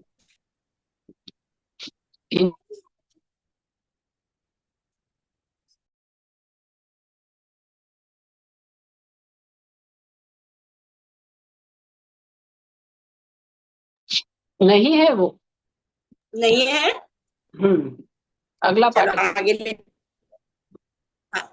ज्योति जी मुंदड़ा, चांदूर रेलवे है। जय श्री कृष्णा। चलो।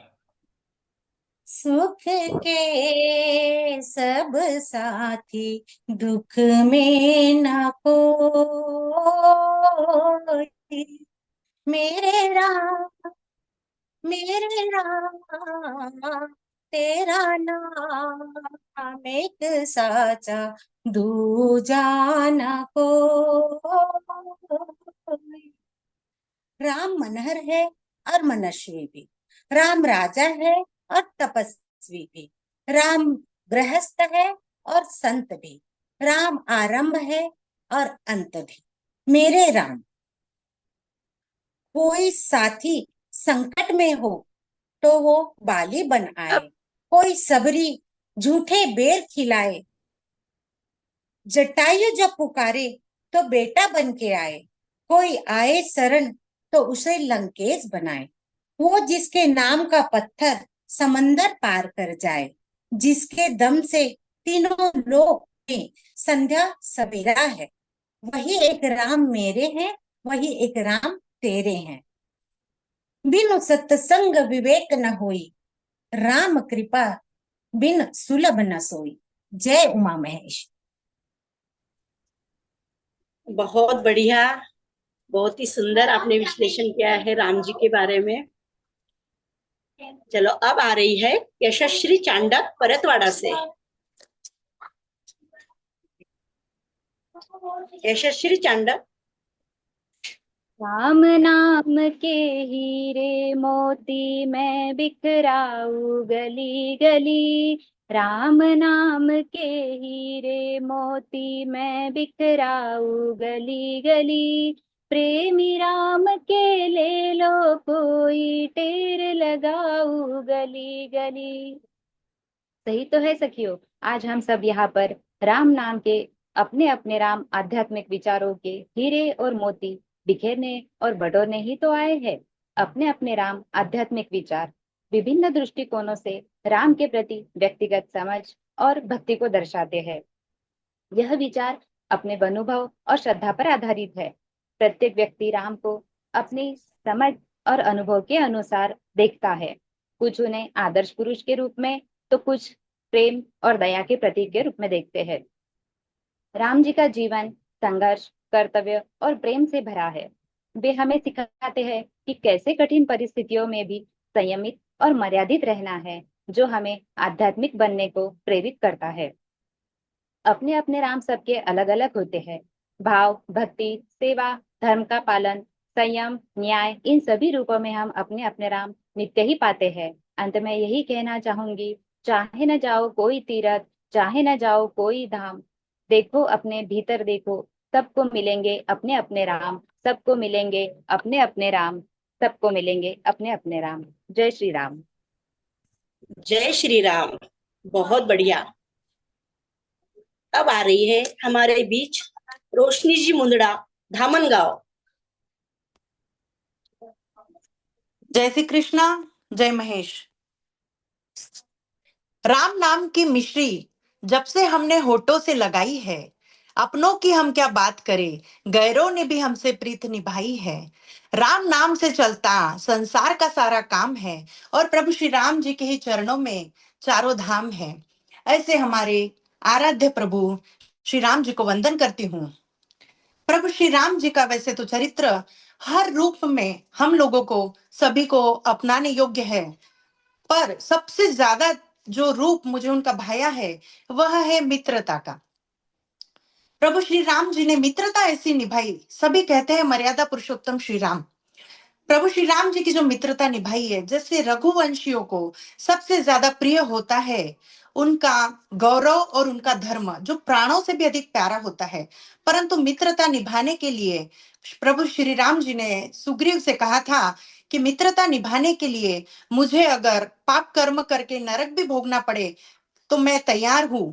और उन्होंने बाली को मारकर यह साबित किया कि मित्रता कैसे निभाते हैं। उन्होंने केवट से जो मित्रता निभाई वह भी हम कल्पना के बाहर है। केवट ने प्रभु श्री राम जी को नाव से नदी पार किया, पर प्रभु श्री राम जी ने बदले में फल स्वरूप उनको भव सागर से पार करा दिया। ऐसी मित्रता केवट से निभाई। साथ ही में श्री राम जी ने विभीषण जी से भी ऐसी ही मित्रता निभाई। सोने की लंका पर विजय प्राप्त करने के बाद भी उन्होंने जो वचन दिया था विभीषण को राजा घोषित करने का और न्याय दिलाने का, वो उन्होंने सराहा है। अंत में मैं यही कहना चाहूंगी, जो भजन की दो फेमस लाइन्स है, पता नहीं किस रूप में आकर नारायण मिल जाएगा, निर्मल मन के दर्पण में वो राम के दर्शन पाएगा। ऐसे ही हमारा अगर मन निर्मल होता है तो हम स्वयं में और सब में राम के दर्शन पाते ही हैं। धन्यवाद। जय श्री कृष्ण। बहुत ही सुंदर रोशनी जी आपने श्री राम जी की मित्रता के बारे में बताया है।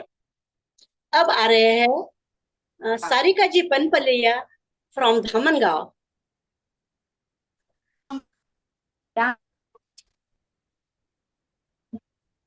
सारिका अनम्यूट करो। जय श्री कृष्ण।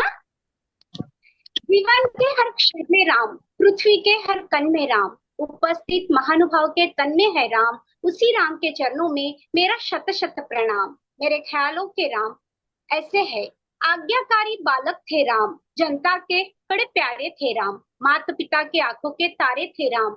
कहीं मात अहिल्या का उद्धार किया तो गलती पर शूर्पणखा को दंड भी दिलाया। बहुत प्यारे शासक थे राम, हर जीव के पालक थे राम, मर्यादा पुरुषोत्तम थे राम, त्रिलोकी के नाथ होकर भी एक सामान्य जीवन जीने वाले थे राम। ब्रह्मा जी के कुल के होकर जो जंगल में सोए, जो अपनी जीत का हर्ष छोड़कर रावण की मौत रोए। शिवजी जिनकी सेवा खातिर मारुत रूप में आ जाए, मेरी भी इच्छा है मुझ में राम बस जाए। मानवता की खुली आंख के सबसे सुंदर सपने राम, तुलसीदास वाल्मीकि जी के अपने अपने अपने राम।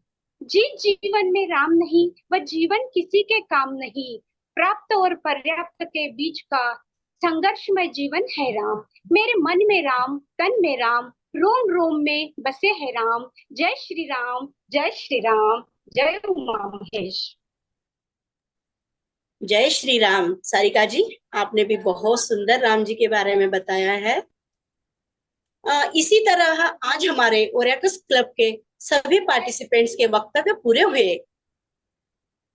टूट जाता है शीशा पत्थर की चोट से, टूट जाता है शीशा पत्थर की चोट से, टूट जाए पत्थर ऐसा शीशा तलाश करो, बेहतर से बेहतर की तलाश करो, मिल जाए नदी तो समंदर की तलाश करो। तो आइए आज के हमारे समीक्षक सौ गिरिजा जी सारड़ा, आप सादर आमंत्रित है।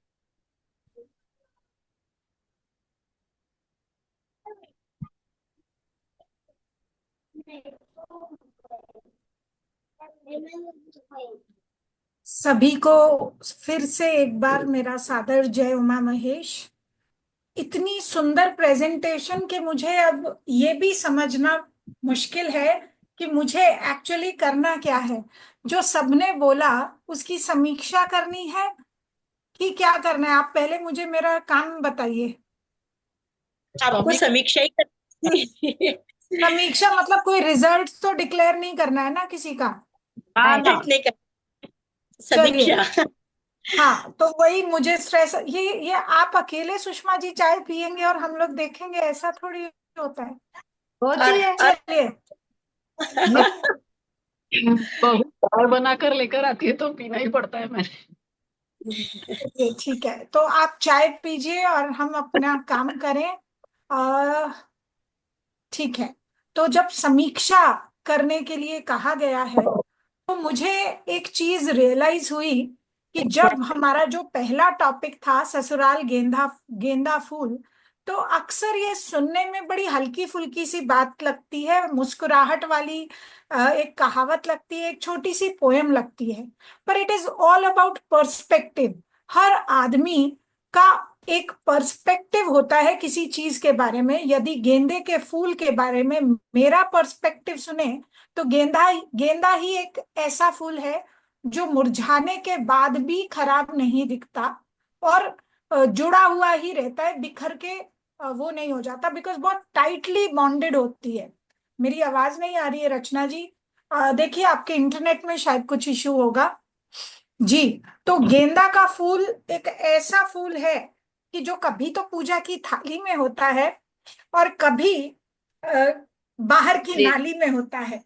क्यों? क्योंकि डेकोरेशन करने के वक्त सबसे ज्यादा हम लोग गेंदे के फूल ही रेगुलर रूप में सजाते हैं। किसी भी फंक्शन पे गेंदे की ही लड़ियां सजी हुई होती है। जैसे किसी भी घर में यदि बहू को देखा जाए तो सुख का काम हो या दुख का काम, हर काम में बहू ही आगे खड़ी हुई पिलर ऑफ सपोर्ट बनके रहती है। वैसे ही गेंदे का फूल एक ऐसा फूल है कि कोई भी डेकोरेशन बिना गेंदे के फूल के शायद कंप्लीट नहीं होती।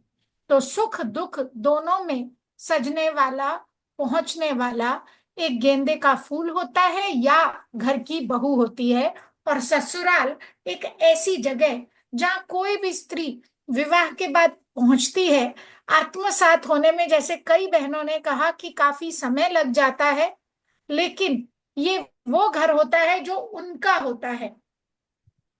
जहां से आती हैं वहां की शिक्षा लेकर आती हैं और आकर इस नए घर में उसके संस्कारों में अपने आप को ढाल लेती है। यही एक खूबसूरती है इस रिश्ते की। ये जो खूबसूरती इस रिश्ते की है कि एक माँ जिसने जन्म दिया उसको छोड़कर आई और उससे जो सीख बांधा, जैसा एक बहन ने कहा कि मुझे पीहर से निकलते वक्त मेरे पल्लू में फूल बांध कर गेंदे का मेरी माँ ने ये समझदारी दी कि जहां जा रही है वहां की बन जाना। तो बिल्कुल यही बात अक्सर हम अपनी बेटियों को कहते हुए पाए जाते हैं। पर ये एक दोहरी जिम्मेदारी है दोनों माओं की भी, दोनों कुलों की भी। जैसा कि एक बहन ने कहा कि जैसे हम दो कुलों की मर्यादा को बेटी बनकर और बहू बनकर निभाते हैं, वैसे ही यदि वो दोनों कुल भी हमारे मन का, हमारे कोमल मन का ख्याल रख ले तो कितना दुर्लभ और कितना सुंदर संयोग होगा। तो ये संयोग, एक बहन ने ये कहा कि बहुत सारे पुराने जमाने में गेंदा फूल होता था, जब हम लोगों को हर चीज को तराजू में तोलना अलाउड नहीं था, सच को सच और गलत को गलत कहने का विभेद करना हमारे लिए पॉसिबल नहीं था। पर आज के जमाने में कैसा गेंदा फूल, आज तो चमेली का फूल है, मोगरे का फूल। मैं ये कहना चाहूंगी कि मुझे लगता है फूल तो फूल ही होता है, चाहे गेंदे का फूल हो या चमेली का। चमेली का फूल तो हर वक्त मिले या नहीं मिले, लेकिन गेंदे का फूल आपको हमेशा मिलेगा। और गेंदे का फूल एक ऐसी चीज है जो हर हर जगह पे आपको मिल जाएगा और हर सीजन में आपको मिल जाएगा। और हर एक की कैपेसिटी में भी होता है कि वो गेंदे के फूल को प्रोक्योर कर सके। तो मेरा ये कहना है कि एक ऐसी बिटिया जो बहू बनकर आपके घर आई है, उसकी परीक्षा लेते रहने की बजाय उसके शिक्षक बनकर अगर हम ससुराल में उसे रमाते रहें, और जिस तरह उसने पीछे का जो ग्रीन पोर्शन रहता है वो बनकर पूरे परिवार को बांध लिया है उस फूल ने। फूल में ग्रीन पोर्शन जो रहता है उसने पूरी दुनिया, इतनी सारी पंखुड़ियों को एक साथ जो बांधा रहता है, ये ससुराल को बांध कर चलने वाली सास जो किसी की बेटी थी आज इस घर की बहू है। क्योंकि एक, यदि किसी ने कोई भी इंस्टाग्राम रील्स अगर बहुत देखता हो तो एक सास ससुर का बड़ा कॉमेडी सास और बहू का रील था। वो उसमें बहू को सास ने समझाया कि बहू अब behave your self, this is not your मायका, तो अपने पीहर मत समझो, इसको सलीके से रहा करो। तो बहू ने उनको, सास को बताया कॉमिक में उसमें ही कि सासू जी है तो ये आपका भी ससुराल। तो वही वाली बात है कि दोनों सास और बहू ने जिस पंखुड़ियों को परिवार की जोड़कर, परिवार रूपी सदस्यों को जोड़कर जिस तरह रखा है, जो हमारे संयुक्त परिवार होते थे, आजकल तो फिर भी आप कह सकते हैं कि 5 पत्ती वाला एक सदाबहार फूल भी हो सकता है क्योंकि न्यूक्लियर फैमिलीज है। पर पहले के जो बड़े परिवार, जो बहुत सारे लोग होते थे, वो वास्तव में गेंदा फूल की तरह बहुत सारे लोगों को एक साथ जोड़ के रखने का काम जो घर की महिलाएं करती थी, उसी वजह से शायद ससुराल गेंदा फूल ये कविता किसी ने बनाई होगी। पर मेरा ये कहना है कि ससुराल को सच में गेंदा फूल तो कहिए, लेकिन आप ये जरूर मानिए कि ये फूल अपनी सिर्फ ब्यूटी या कोई भी और फूल सिर्फ ब्यूटी या फ्रेग्रेंस के लिए नहीं जाना जाता, बल्कि गेंदे के फूल के अपने औषधीय गुण भी बहुत सारे हैं। तो अगर बहू या सास या घर की महिलाएं अगर बहुत इंटेलिजेंट या बहुत समझदार नहीं होंगी तो पूरे परिवार को बांध के रखना कितना मुश्किल हो जाएगा।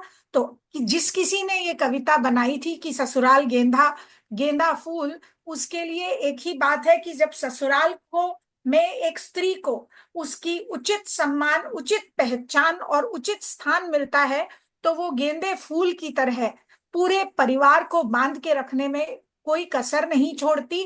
और बहुत सारी बहनों ने बहुत सारी बातें कही। किसी ने कहा मैंने अपने आप को भूलकर ससुराल में अपने आप को समर्पित कर दिया और मैं ससुराल में रम गई।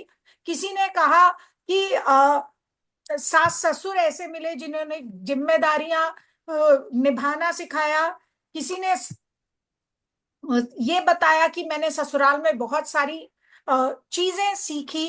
पर एक बहन जिन्होंने ये जो गेंदे के फूल को बांध के रखने वाली बात कही, उनकी उसमें मुझे सबसे सुंदर बात जो लगी, जो मैं भी अक्सर कहती हूँ कि गेंदे का फूल ही ऐसा है कि जो मुरझाने के बाद भी इकट्ठा रहता है, बिखर नहीं जाता है। परिवार में थोड़ी बहुत ऊक चूक बात हो भी जाए अगर, तो परिवार एक साथ रहता है। अब दूसरा हिस्सा जो था वो था अपने अपने राम। तो ज्यादातर बहनों को मैं ये कहना चाहूंगी कि आपने अपने अपने राम पर बात करने की बजाय राम जी के चारित्रिक गुणों के बारे में ही बात करते रहे। किसी ने, एक बहन ने कहा कि उसने मित्रता का जो रूप है, बोलने में बहुत सारी बहनें बहुत एक्स्ट्रा ऑर्डिनरी अच्छी थी, बट लेकिन ज्यादातर बहनों ने राम जी के चारित्रिक गुणों को, कि भाई अच्छे राजा थे, अच्छे आदर्शवादी इंसान थे, अपने पिताजी के 14 वर्ष के वनवास को निभाया। किसी ने कुछ कहा, किसी ने कुछ कहा। जब आपका टॉपिक मुझे लगता है कि अपने अपने राम था, कि हमारे लिए राम क्या है, तो एक बहन ने उनके मित्रता के स्वरूप की बात की और एक बहन ने ये बताया कि राजा भी थे और तपस्वी भी थे। तो इस तरह से जो आपने कोई एक पर्टिकुलर गुण लेकर और उसको अपने आप के लिए, राम आपके लिए क्या है, वो आपने जो एक्सप्लेन किया, मुझे वो बहुत अच्छा लगा। आप में से एक जने ने कहा कि भूखे को खाना खिलाना ही मेरे लिए राम है। तो वो उन्होंने शायद अपने भगवान के को लेकर अपने दर्शन के बारे में कहा।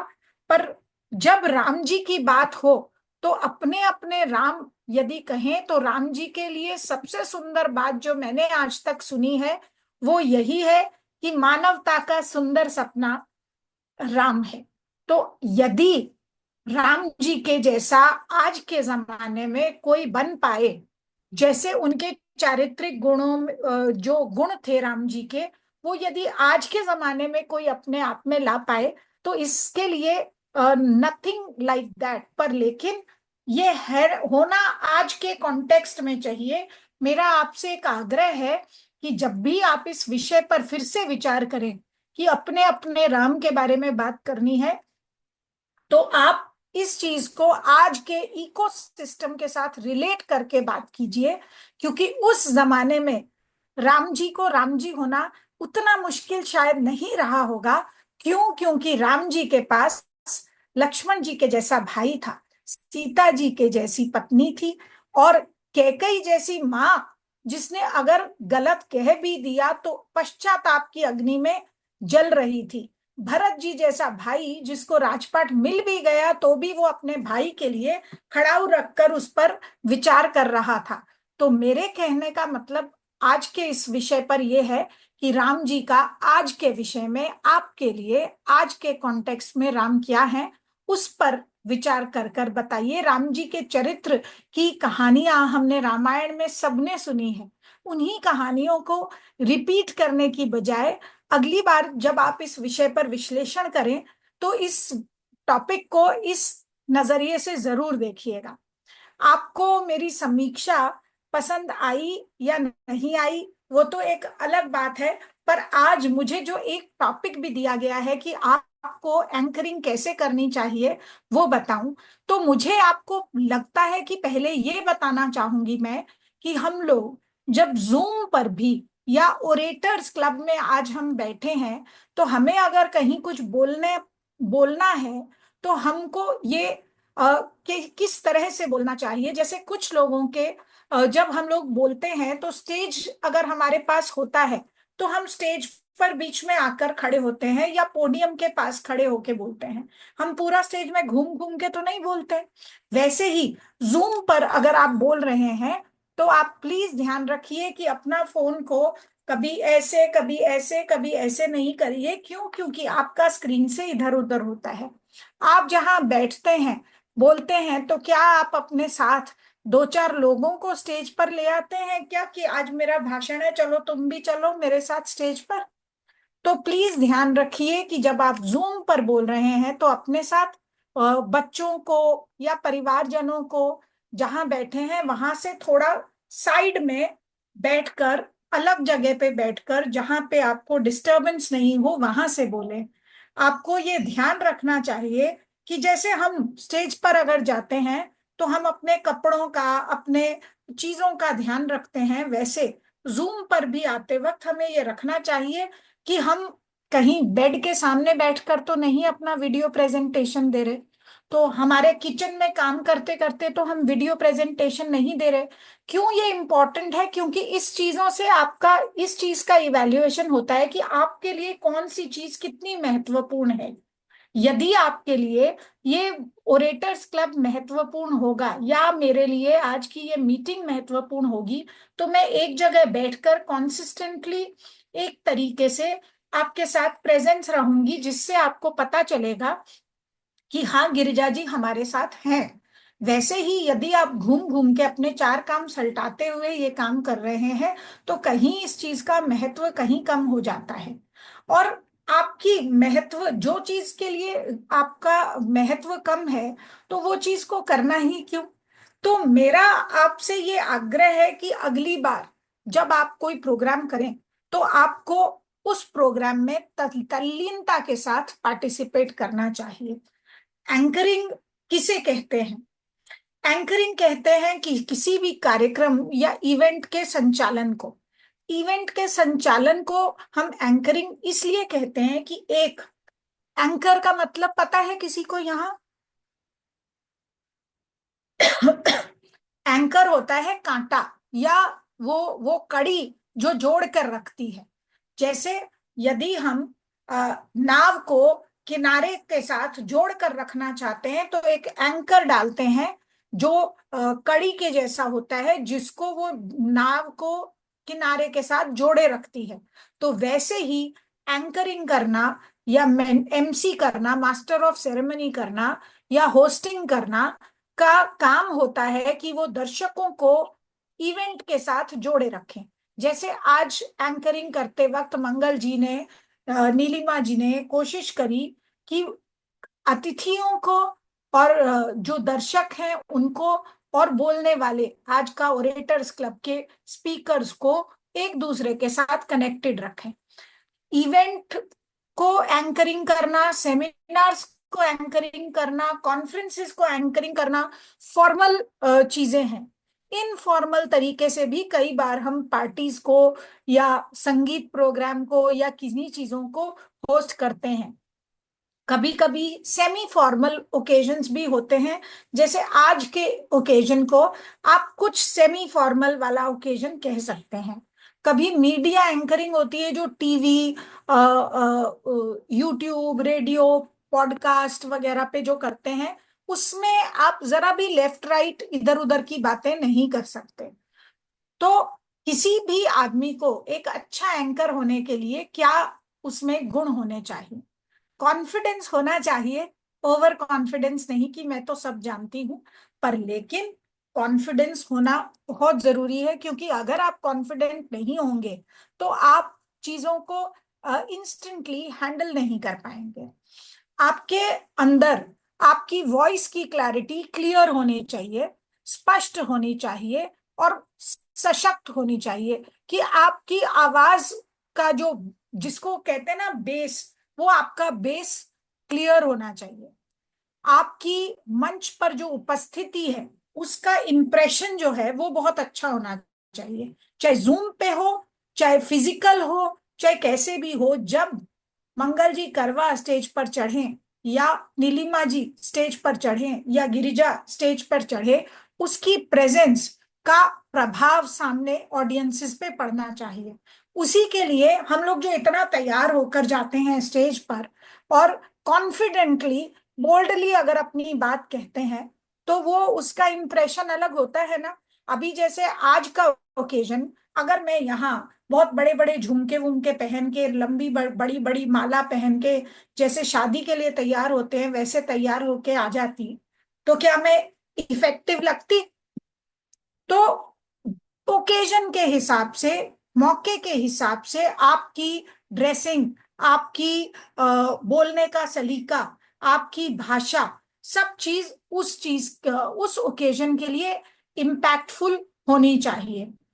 अपनी कोई भी परिस्थिति, जैसे हम आज अचानक स्टेज पर आए और कभी कोई अचानक से कोई आदमी आ गया और उसका नाम हमने लिया नहीं, तो हम उस परिस्थिति को तुरंत संभाल सकें, ऐसी समझने और संभालने की क्षमता हमारे में होनी चाहिए एक अच्छा एंकर होने के लिए। हमारी भाषा पर पकड़ अच्छी होनी चाहिए। हम बोलना कुछ चाह रहे और मतलब उसका कुछ और निकल जाए, तो ऐसा बिल्कुल नहीं होना चाहिए। लैंग्वेज पे आपकी पकड़ इसीलिए इंपॉर्टेंट है कि ताकि अर्थ का अनर्थ नहीं हो जाए।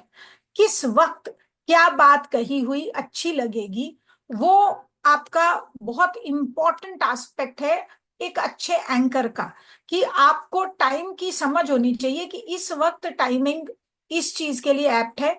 मैं हंसी मजाक करूं तो वो मौका कौन सा है? किसी के यहाँ पे आप कोई संवेदना आपको अगर पढ़ के सुनानी है और उस वक्त आपके फेस पे बड़ी सारी स्माइल हो, तो कितना फनी लगेगा कि ये संवेदना व्यक्त करनी है कि शुभकामना। तो ये सब चीजों की इंपॉर्टेंस बहुत ज्यादा है। ऊर्जावान होना चाहिए, आपको एनर्जीफुल होना चाहिए। ऐसे ही गर्दन लटका के, ऐसे ही शक्ल बना के अगर आप एंकरिंग करेंगे तो लोग लगेगा कि भाई ये क्या काम के लिए, परेशान होने के लिए तो घर ही बहुत था, यहाँ पे आके भी यही झेलना है। तो you have to be nice, smiling all the time. एक स्माइल ऐसी चीज है जो हर कुछ जीत देगी। दर्शकों और ऑडियंसेस के लिए आपके भाषा में सम्मान होना चाहिए। जैसे आपने इतनी सुंदर भाषा में जब मेरा परिचय पढ़ा तो मुझे भी अच्छा लगा कि मेरा कितना सत्कार हो रहा है। यही अभी जैसे मैं आप ऑडियंसेस से जो मुझे स्क्रीन पे दिखता है, अगर नाम कनेक्ट करके बात करती हूँ तो लोगों का इन्वॉल्वमेंट रहता है, उनको लगता है हाँ हमें समझते हैं, हमें जानते हैं, हमें इन्वॉल्व करते हैं। तो वैसे ही किसी भी एंकर को दर्शकों और मेहमानों के प्रति सम्मान होना चाहिए, इंटरैक्शन करना आना चाहिए, तैयारी करनी चाहिए। पहले किसी भी कार्यक्रम में आने से पहले आपको तैयारी करनी चाहिए। ये नहीं कि हम कार्यक्रम में जाएंगे वहीं इंस्टेंटली देख लेंगे क्या होना है। किसी भी बहन को ये याद रखना है कि अगर कोई भी स्पीकर आपके पास आता है, आधे घंटे की अगर उसकी स्पीच है तो 3 दिन 2 दिन उसने तैयारी की होती है पहले। क्यों? क्योंकि उसके लिए अगर ये चीज इंपॉर्टेंट है तो उसको पता है कि उसको क्या क्या चीज आपके सामने में प्रेजेंट करनी है, ताकि आप एक अच्छा प्रभावशाली वक्तव्य दे सकें वहां पे। तो उसके लिए आपको कार्यक्रम की पूरी जानकारी होनी चाहिए। आपके ऑडियंस कौन होंगे? यदि आपके आज यंग ऑडियंस हो और मैं पुराने जमाने की बातें कर रही हूं तो वो बोर हो जाएंगे। तो इसलिए आपके ऑडियंस कौन है, आपके गेस्ट कौन है, आपकी थीम क्या है, उसको समझना बहुत इंपॉर्टेंट है। आपकी स्क्रिप्ट पहले से तैयार की होनी चाहिए। ये नहीं है कि आप स्टेज पे गए और जो मर्जी आया बोलते चले गए, लेकिन उस स्क्रिप्ट में फ्लेक्सिबिलिटी होनी चाहिए कि ताकि समय पर कुछ भी ऊपर नीचे करना पड़े तो आप कर सकें।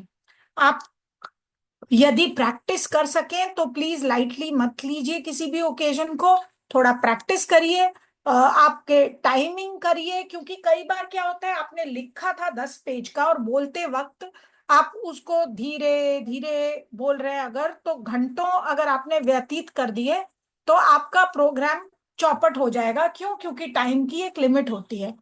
ट्रांजिशन आपका, कब आपको रुकना है, कब आपको बोलना है, ये एक बड़ा इंपॉर्टेंट चीज है जिसका आपको ध्यान रखना चाहिए। Breathing exercise is very important. क्यों? क्योंकि आप एक स्वर में बोलते हैं तो कहीं गला चौक हो जाता है। किस सेंटेंस में कहाँ रुकना है और कहाँ बोलते चला जाना है, लंबे लंबे सेंटेंसेस लेकर और बोलने शुरू करो और आपको सांस लेने की भी अगर जगह नहीं मिले तो आपको मुश्किल होगी बोलते वक्त। तो इसलिए इस चीज का ध्यान रखिए। आवाज का उतार चढ़ाव उतना ही इम्पोर्टेंस है, क्योंकि स्ट्रेट बिना किसी फीलिंग के मैं आप लोगों को कह रही हूं, तो ये इस तरह से बोल रहे हैं और यही आपकी आवाज में उतार चढ़ाव है, आपकी आवाज में मॉड्यूलेशन है, तो आपके भाव प्रकट होते हैं।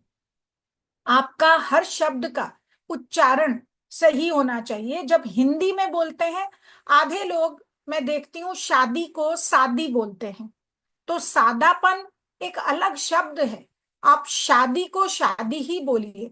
तो इस तरह से आपका उच्चारण सही होना चाहिए। आपको फ्रंटियर मेल नहीं चला देनी है बोलते वक्त, लेकिन आपको बहुत धीरे धीरे धीरे ऐसे भी नहीं बोलना है। तो आपको दोनों चीज को बैलेंस करते हुए कॉन्फिडेंटली अगर अपनी बात करेंगे तो आप एक अच्छे एंकर बन सकते हैं। स्क्रिप्ट लिखते वक्त ये बड़ी इंपॉर्टेंट बात है, मुझे किसी ने सिखाई थी कि सैंडविच मेथड एक होता है। शुरुआत बहुत शानदार होनी चाहिए और क्लोजिंग उससे भी शानदार होनी चाहिए। ये दो चीज अगर आपने शानदार कर दी तो बीच में अगर आप कुछ भी गड़बड़ करें तो चलता है। क्यों? क्योंकि देखिए, किसी को अगर कुछ गलत बताना है कि भाई आप तो ये किसी को सीधे कह दो कि तुम यार बड़े बदमाश हो, तो आपको उसको खराब लग जाएगा। पर उसको आप अगर ऐसे कहें, आप कितने अच्छे दिखते हो पर यार कैसे करते हो कभी कभी तो आप, तो वो शुरुआत की अच्छी बात और अंत की अच्छी बात, वो बीच की आपने जो उसकी कमी बताई उसको ढक बैठेगा।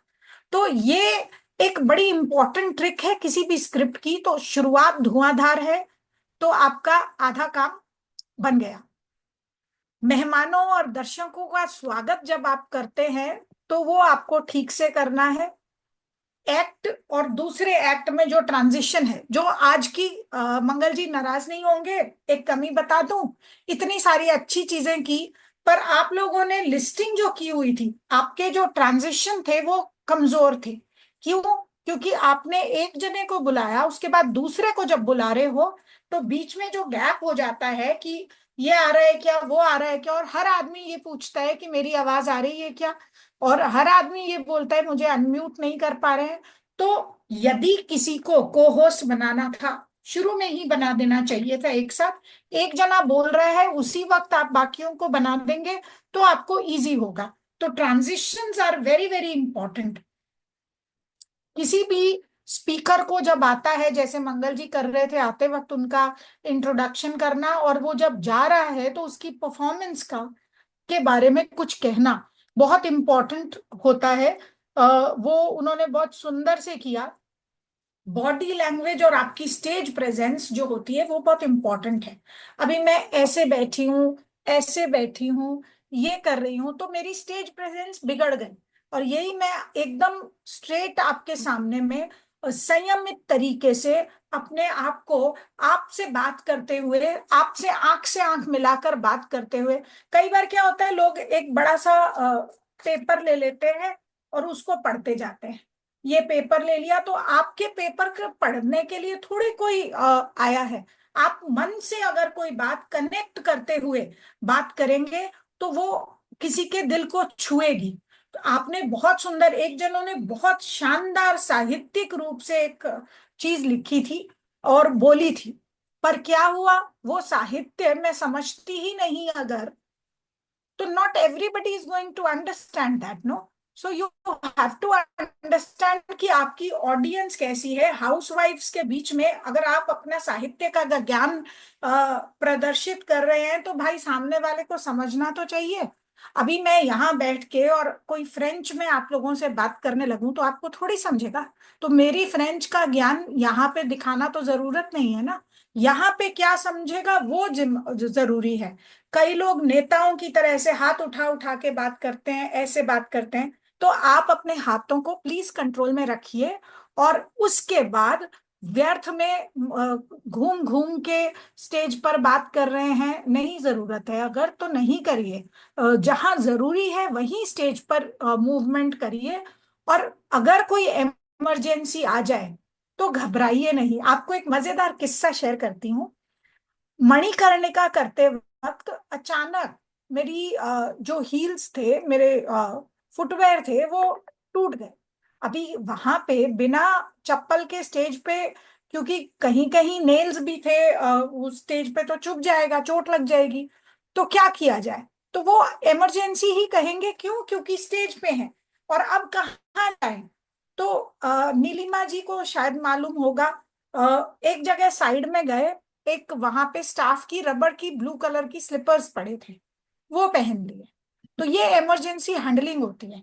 हमारा एक वीडियो किसी से डिलीट हो गया, तो बात बात में मैंने उनको की जगह दूसरे किसी को लिया, और जितनी देर में उनकी प्रेजेंटेशन चल रही थी, अपनी हार्ड डिस्क फटाफट ले जाके वीडियो वाले को दी कि भाई वो वीडियो आपका मिट गया, इसमें भी है, आप इससे चलाओ। तो तुरंत स्थिति को संभालना is very very important. Anchor का काम ही है जोड़े रखना। कैसे जोड़ना? वो आपका तरीका अपना हो सकता है। हल्का फुल्का हास्य और सकारात्मकता अगर आप अपनी बातों में रखें तो लोग कनेक्टेड रहेंगे। जैसे मैंने आपके साथ अभी एक इंसिडेंट शेयर किया, तो कहीं कनेक्शन फील हुआ ना। क्यों? क्योंकि आप भी उसके बारे में जानते थे कि मणिकर्णिका नाम का एक प्रोग्राम हुआ था। तो ये कनेक्शन करने के लिए आपको बीच में एकदम इंटेंस सीरियस एक प्रेजेंटेशन लगा दिया और मैं लगातार उसके बारे में बोलती जा रही हूँ, तो आपका इंटरेस्ट नहीं आएगा। पर जब मैं आपके साथ बातें करती हूँ तो आपको इंटरेस्ट आता है। तो ये बहुत इंपॉर्टेंट चीज है। अगर बाई चांस कार्यक्रम कोई भी लाइन से इधर उधर हो रहा है, तो उसको वापस फॉर्म में लाना इज वेरी वेरी इंपॉर्टेंट। और ये अगर आपको आ गया तो आपके जैसे एंकर दूसरा कोई नहीं हो सकेगा। भाषा का बहुत बहुत बहुत ध्यान रखिए। आपकी भाषा कहीं भी भद्रता से लेफ्ट या राइट नहीं होनी चाहिए। जितनी इम्पोर्टेंट और जितनी रिस्पेक्टफुल लैंग्वेज आप यूज कर सकते हैं वो करिए। जोक्स क्रैक करते वक्त भी आपको ये ध्यान होना चाहिए कि कोई भी जरा भी आपत्तिजनक बात आप नहीं करें। वहां पर किसी आदमी पे, पर्सन पे टिप्पणी करना से बचें। दर्शकों के साथ कॉर्डियल होकर रहें, और जिस जिस का उल्लेख कर सकें, आपके जो ऑडियंस है उनमें से जिस जिसका नाम ले सकें जरूर नाम लेते रहिए। क्यों? क्योंकि अगर आप उनका नाम लेके उनसे बात करते हैं तो आप उनके साथ कनेक्ट कर पाते हैं। अभी जो स्क्रीन पे मुझे दिख रही हैं, सुनीता जी, रश्मि जी, नीलिमा जी, वैशाली जी, बाकी लोगों ने तो वीडियो बंद कर रखा है तो इसलिए नहीं पता, यशस्वी जी, माधुरी जी। तो जब हम नाम लेते हैं ना, जैसे मैंने आप लोगों के नाम लिए तो 6 वीडियोस और ऑन हो गए। समझे आप कि मैं 4 जनों से बात करी तो 6 जनों ने और फटाफट वीडियो ऑन किया। नीलम जी मंत्री ने वीडियो ऑन किया, तारा जी ने वीडियो किया, कमल जी लखोटिया लिखा हुआ है पर लेडी है वहां पे कोई, गुंजन जी मोहता, ज्योति जी। सी, दिस इज द इम्पैक्ट। क्या होता है जब आप किसी से बात कर रहे हैं और एकदम सोलफुली बात कर रहे हैं, उनको लग रहा है कि आप उनसे बात कर रहे हैं, तो दे आर हैप्पियर टॉकिंग ना। दीवारों से बात करना किसे पसंद होता है? कोई आया है अपना बोलते जा रहा है, बोलते जा रहा है, ठीक है, इसको कोई इंटरेस्ट नहीं है सामने कौन है कौन नहीं है, तो मैं भी अपना कान में अपना ईयर प्लग्स लगा के अपना दूसरा काम सलटाता है। तो हर आदमी को इम्पोर्टेंट फील करना अच्छा लगता है। यदि हो सके तो अपने प्रोग्राम में छोटी छोटी एक्टिविटीज शामिल करें ताकि वो लोग आपके साथ इन्वॉल्व होकर काम कर सकें।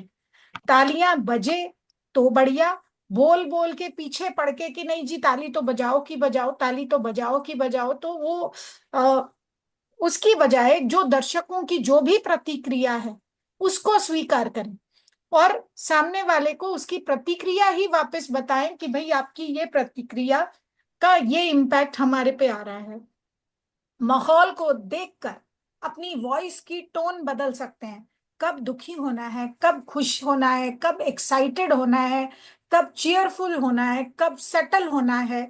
तो ये सब चीजें आपको करनी चाहिए और मैं अब आप लोगों से ये चाहूंगी कि आप इतना सारा जो मैंने बोला उसके ऊपर मैं आपकी प्रतिक्रिया जान सकूं, आपका फीडबैक जान सकूं कि इतनी देर मेरे बोले हुए का क्या आपको अच्छा लगा, बुरा लगा, कैसा लगा।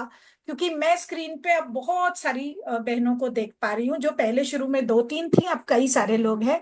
अगर कोई बोले अपने आप को अनम्यूट करके तो मुझे बड़ा समझ में आएगा कि इम्पैक्टफुल था या नहीं था। लिखिए नहीं तारा जी, अनम्यूट करके बोल। बोला दीदी आपने, बहुत ही बढ़िया।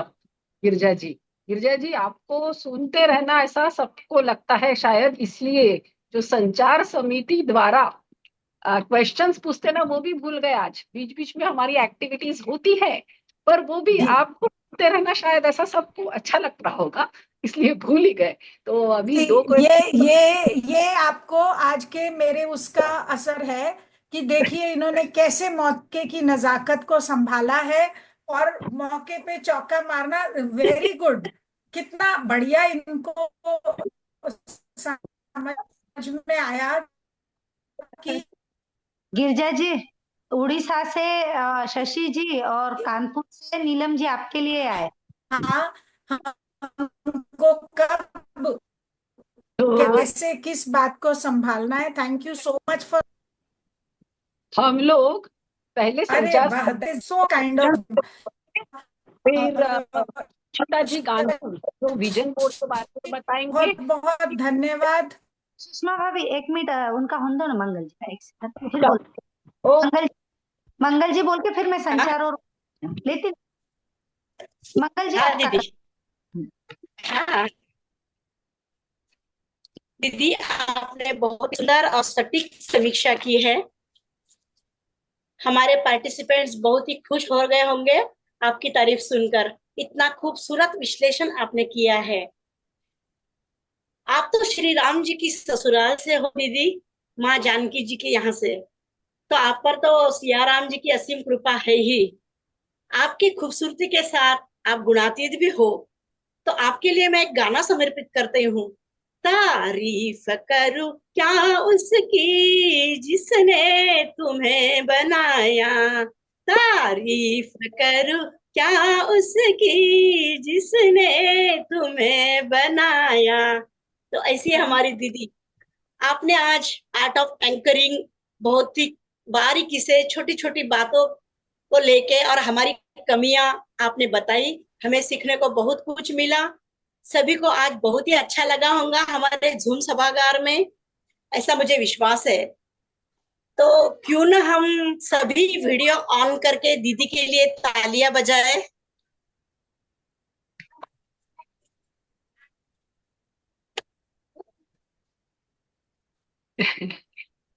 हाँ मंगल। चलिए, थैंक यू सब। और आगे का मैं आभार प्रदर्शन के लिए रश्मि जी राठी को आमंत्रित करती हूँ। चले मंगल जी, दो चीज हो दो आभार 2 मिनट पहले नहीं क्या, मैं संचार सिद्धा को बुला लेते और फिर आप आभार। दीदी चलो। बहुत बढ़िया। अष्ट सिद्धा समिति आपका ऑडिटर क्लब की दोनों जिला ने बहुत अच्छा बोला। अभी हमारे बीच संचार सिद्धा से वैशाली जी हुरकट, वो अपने संचार के क्वेश्चन लेकर आएंगे। जय श्री कृष्ण सभी को, थैंक यू सो मच। और आज के हम हमारे पहले क्वेश्चन की तरफ बढ़ते हैं। आज का हमारा पहला क्विज है, अपनी फिल इन द ब्लैंक्स को ऑनलाइन अजनबियों से सुरक्षित रखें। ऑप्शंस कुछ इस प्रकार है। Option A photo, option B जानकारी, ऑप्शन सी राय, ऑप्शन डी वीडियो।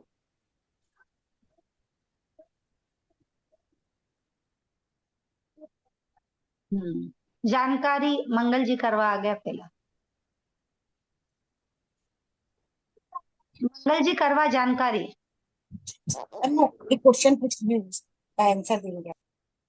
हाँ तारास आईफोन, आईफोन है ना तारास का। नहीं ना भाभी, पहले आ गया ना मंगल जी करवा। पहले उन्होंने दे दिया आंसर। हाँ मंगल जी करवा। नहीं, मंगल जी के पहले एक आंसर एक ने दिया है। हो क्या? हाँ तारा, तारा लिखा हुआ फोन, यस। तो तारास आईफोन कौन है, किसका है तारास? भाई वो संचार सिद्धा से बात करेंगी बाद में। सरनेम बता दीजिए तारा जायफून का।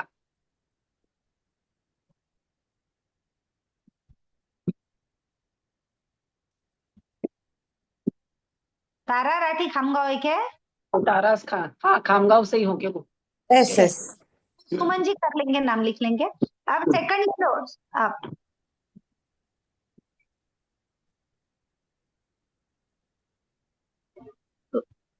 वैशाली जी निकल गई। वैशाली जी इस आ गई। आ गए क्या? नहीं, हम्म, को होस्ट आ गए। वैशाली जी यस। मैं क्वेश्चन नंबर 2 ले लूं। एक्चुअली डिस्कनेक्ट हो गया था बीच में। बोल। हाँ ले लीजिए। Yes okay. सो हमारा नेक्स्ट क्विज है पेरेंटल कंट्रोल सेटिंग्स निम्नलिखित। पेरेंटल कंट्रोल सेटिंग्स निम्नलिखित किस ऑप्शंस में पाया जाता है? हमारे ऑप्शंस है YouTube, YouTube for kids, incognito browsing और प्ले स्टोर।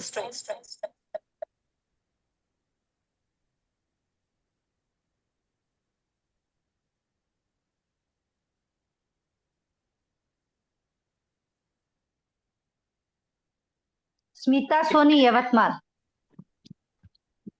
प्रतिभा जी जाजू। भाभी क्या लिखा है?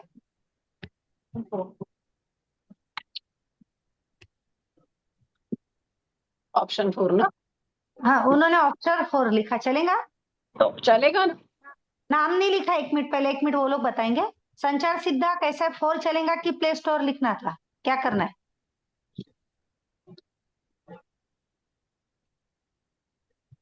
ठीक है, हम लोग सोच लेंगे। संचार सिद्धा जो बोलेंगे अपन को दे देंगे। अब इसके बाद में हमारा विजन बोर्ड जो हमने 19 तारीख को लिया था परसों, जिसमें गिरजा जी ने विजन बोर्ड कैसा बनाना ये सिखाया था। हमारी आज सुचिता जी गांधी बुल्ढाना, इनका बुल्ढाना जिला, उनका बर्थडे था। तो आज खुद का ये बता रहे थे कि विजन बोर्ड के बारे में, तो वो थोड़ा सा 1 मिनट अपना व्यूज दे। हमें गिरजा जी भी बोल रहे थे कि भाई कैसा लगा, तो हमारे गिरजा जी आज हमारी एक सखी आपको विजन बोर्ड के बारे में उनको कैसा लगा ये बताएंगे। अनम्यूट करो, अनम्यूट अनम्यूट। भाभी शॉर्ट में बताओ। हाँ जय श्री कृष्णा। गिरजा जी का सभी मंच को और गिरजा जी को मैं बहुत आभार देना चाहूंगी। जो चीज मुझे मेरे दादाजी ने सिखाई थी वही हमको गिरजा जी से सुनने को मिली। दादाजी कहते थे कि अपनी कोई भी इच्छा हो तो उसे प्रभु के पास में रख दो, और गिरजा जी ने कहा कि उसे बोर्ड के रूप में सबके समक्ष रखो। तो हम लोग तो हमारे जो भी मेरी इच्छा थी, सब मेरी स्वप्न पूर्ति थी। तो ये देखिए मैंने छोटा सा बनाया था और ये मैं मेरे ठाकुर जी के पास में रखी थी। इसमें से देखो मुझे मेरे 3 जो थे, पहला गरुड़ पुराण, दूसरा नारद पुराण और स्कंद पुराण। ये स्कंद पुराण मेरा अभी पढ़ना शुरू है। और जो नारद पुराण की एक बात जो सुबह मैंने बताई थी वो अभी बताना चाहूंगी कि उसमें नारद जी ने कहा है कि जो भी स्त्री मतलब सौभाग्यवती है उसने अपने मस्तक पे हल्दी घोल के टीका लगाना चाहिए। तो यह बात मुझे बहुत अच्छी लगी। इस तरह की छोटी छोटी जो बातें हैं उन्हें मैं एक जगह कलेक्ट करके और सबसे साझा करना चाहूंगी, अलग अलग स्कंद पुराण, अलग अलग पुराण में से लेके। ठीक है, जैसे बहुत बढ़िया। अब आप वापस मंगल जी प्रदर्शन को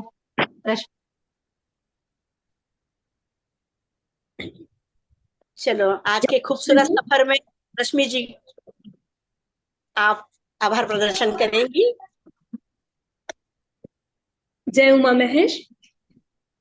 आप सभी को नमन। हमारे ओरेटर्स क्लब में आज की अतिथि हैं बेहद खास। हर मंच पर करती हैं उजाला हर बार। मंच संचालन, कार्यकर्ता प्रशिक्षण या बनाना सीखना हो विजन बोर्ड, आपकी हर बात है निराली। कविताओं से भरती है हरियाली, शब्द कम है आभार व्यक्त करने को, पर भावों की सीमा नहीं। आज के इस ओरेटर्स क्लब में रही छवि उनकी हर कहीं। गिरिजा जी, आपको दिल से आभार। आदरणीय हमारी अध्यक्ष सुषमा जी, नीलिमा जी के नेतृत्व में बेस्ट स्पीकर बनने की लहरें चली है और आपकी मेहनत से यह सभा सफल बनी है। निर्देशिका माधुरी जी, हमारी समिति संयोजिका मंगल जी द्वारा इंटरेस्टिंग टॉपिक्स का लेना, पार्टिसिपेट्स का बार बार सेशन लेना और उनकी कल्पना से सजा है यह सुंदर आयोजन। आदरणीय हमारी पूर्व अध्यक्षा बहनों, जिला अध्यक्ष और सचिव बहनें, आप बने सेतु हर दिल के बीच, आपने समझा उद्देश्य और पहुंचाया संदेश। मेरी हर सखी को धन्यवाद। संगीता जी, हमारी सह संयोजिका, नीता जी, शीतल जी, आपको बारंबार धन्यवाद। आप हमेशा सब सहयोग कर रहे हैं। आपकी भागीदारी से यह जूम सभा शोभा पा रही है। आभार है वर्धा जिला ससुराल गेंदा फूल टॉपिक्स पर बोले, अमरावती जिला अपने अपने राम पर बोले और उनके साथ जुड़ी बहुत सारी बहनों का। वर्धा और अमरावती की बहनों ने विहंग चिड़िया पक्षी के रूप में सुंदर कुंजन दिए, कलरव किए और यह सभा गुलजार बनी। इस तरह हमारा हर एपिसोड नई नई भावनाओं, संभावनाओं और स्पीकर्स को मंच दे रही है और उनमें एक कॉन्फिडेंस भर रही है। हमारे अगली एपिसोड के साथ हम फिर मिलेंगे। आप सभी का पुनः बारंबार धन्यवाद। जय उमेश। धन्यवाद धन्यवाद। आभार है संचार सिद्धा का भी। हाँ, संचार सिद्धा क्वेश्चंस ला रही है और पूनम का भी आभार जो को होस्ट बना रही है। लिस्ट बराबर भेजते रहिए और वो अपना कार्य बराबर करती रहेगी। कल गढ़चिरौली और अकोला जिला है, तो अकोला जिला से ज्यादा लोग जुड़ेंगे। ऐसी कल भाई 200 पार हो सकता अगर उषा जी बायती ने सोचा तो।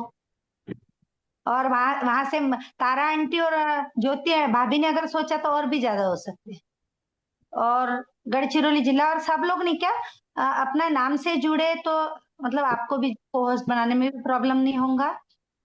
सभी नाम से जुड़कर पार्टिसिपेंट्स लिख ले या फिर पार्टिसिपेंट्स करके नाम लिखे तो भी चलेगा, तो ढूंढने में आसानी होती है। नहीं भाभी, पार्टिसिपेंट लिखा ना तो फिर जिला नहीं समझ में आएगा ना, अपने को जिले के बाद में जिला लेना पड़ता, तो जिला लिखने दो। जिला आगे जिला बराबर जो चल रहा है जिला लिखे तो लोगों को अपने को समझेगा ही नहीं ना कौन से जिले से पार्टिसिपेट। रिमूव हो जाते हैं ये लोग और नाम भी बहुत चेंज कर रहे हैं। आज तो बहुत लोगों के नाम चेंज आए। पहले एक जो सजेशन दो। हाँ बोलिए बोलिए। नाम इंग्लिश में लिखने के लिए बोलिए, हिंदी में नाम टाइपिंग करना हर एक के लिए पॉसिबल नहीं होता है। और अपना नाम के आगे पी लिख लीजिए, अगर पार्टिसिपेंट पूरा नहीं लिखना है तो पी लिखने से एक बार में सारे पार्टिसिपेंट आएंगे। फिर जिला का नाम का फर्स्ट अक्षर लिख लीजिए और फिर अपना नाम लिख लीजिए। ये बहुत सबसे पहले पी लिखो मुझे बराबर है, ठीक है सब एक साथ में। हाँ, एक साथ आने के लिए होना ही वैसे पी। ठीक। अभी अपने पूर्व अध्यक्ष है, सब लोग अनम्यूट करें खुद को। पूर्व अध्यक्ष है, अगर आपकी आज्ञा हो तो मैं निकल जाऊं। हमारी ज्योति भाभी को और उषा आंटी को मिलो भाई पहले। गिरिजा जी बहुत बहुत धन्यवाद आपका। आपने इतने समय पर आकर के हमने आपसे रिक्वेस्ट की और आपने उसके ऊपर अपना मार्गदर्शन दिया। बहुत बहुत धन्यवाद आपको। नागपुर से नहीं, सिर्फ मार्गदर्शन भी नहीं, बहुत सुंदर मार्गदर्शन दिया और बिल्कुल मतलब एकदम सटीक, एकदम बहुत बढ़िया। आपको नहीं क्या लोगों को मिलने में बहुत मजा आता है और आप जब मुझे आप लोगों से मिलने में बहुत मजा आता है, क्योंकि मुझे एकदम ना इनफॉर्मल तरीके से जैसे मैं हूँ, मुझे ऐसे लगता नहीं है कि मैं आउटसाइडर्स के साथ बात कर रही हूँ। तो मुझे अच्छा लगता है कि घर के लोगों के बीच में बैठ के अपने राय सलाह करके कोई डिस्कशन करके कोई बात का हल निकाल रहे हैं, वैसा फीलिंग आता है, तो इसलिए मेरे लिए इजी होता है। वरना कल दोपहर में जब माधुरी जी का फोन आया, दोपहर या शाम को फोन आया कि कल आप ये कर लोगे क्या, तो मैंने कहा कोशिश करूंगी। अब कोशिश कैसी रही वो नहीं पता, पर कोशिश कर ली। मुझे डर इसलिए नहीं लगता कि कोई जज नहीं कर रहा है बैठ के मुझे कि यार ये गिरिजा कैसे करी या कैसे नहीं करी। मुझे जो आया, मुझे जो समझा, मैंने वो बोल दिया। गिरिजा जी बहुत बढ़िया, आपने जैसे चेयर में बैठकर आराम से बात करते हैं ना, उस तरह से एकदम सब आराम से समझा के दिया सभी को, बहुत अच्छा लगा। चलो गिरिजा जी एकदम बढ़िया रहा और एकदम बहुत अच्छा, सारे के सारे पॉइंट्स आपने कवर करे और समीक्षा तो जबरदस्त रही बिल्कुल। भले इंडिविजुअल किसी का नाम नहीं लिया लेकिन सबको को समझ गया कि हम कहाँ पर है, कितने पानी में है। इंडिविजुअल नाम पर्पसली नहीं लिया, इंडिविजुअल नाम पर्पसली नहीं लिया मैंने। बहुत बढ़िया रहा। अच्छा, आप देखिए ना मैसेजेस में बहुत सारे लोगों ने आपके लिए कमेंट्स किए हैं, एकदम खुश, चाय पीने का काम नहीं है अब। मैसेजेस देखने का कहाँ मिला, सारे मैसेजेस तो आपके साइड में चलते गए, मैं तो आपसे बातें करने में लगी हुई थी, वहां मैसेज कहाँ पढ़ पा रही थी मैं। नहीं पर मैसेज देखते रहना ना भाई, पास प्रेसिडेंट दे रहे आपको मैसेज। गिरिजा जी, एक मैसेज अभी आया, एक मैसेज अभी आया कि ये सिर्फ कोशिश थी, तो असल में क्या क्या रहता फिर आपके पास। गिरिजा जी आप बहुत वंडरफुल हो। Thank you so much.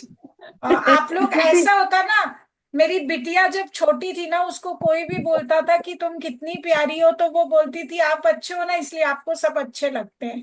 तो मुझे लगता है वही बात आप लोगों पे लागू होती है कि आप लोग अच्छे हो इसलिए आपको सब अच्छे लगते हैं। देखिए सबके चेहरे पे क्या cheerful smiles, so nice. Girija ji, आपसे एक और मिलकर ऐसा ही लगता है एक्सपीरियंस, गिरिजा जी।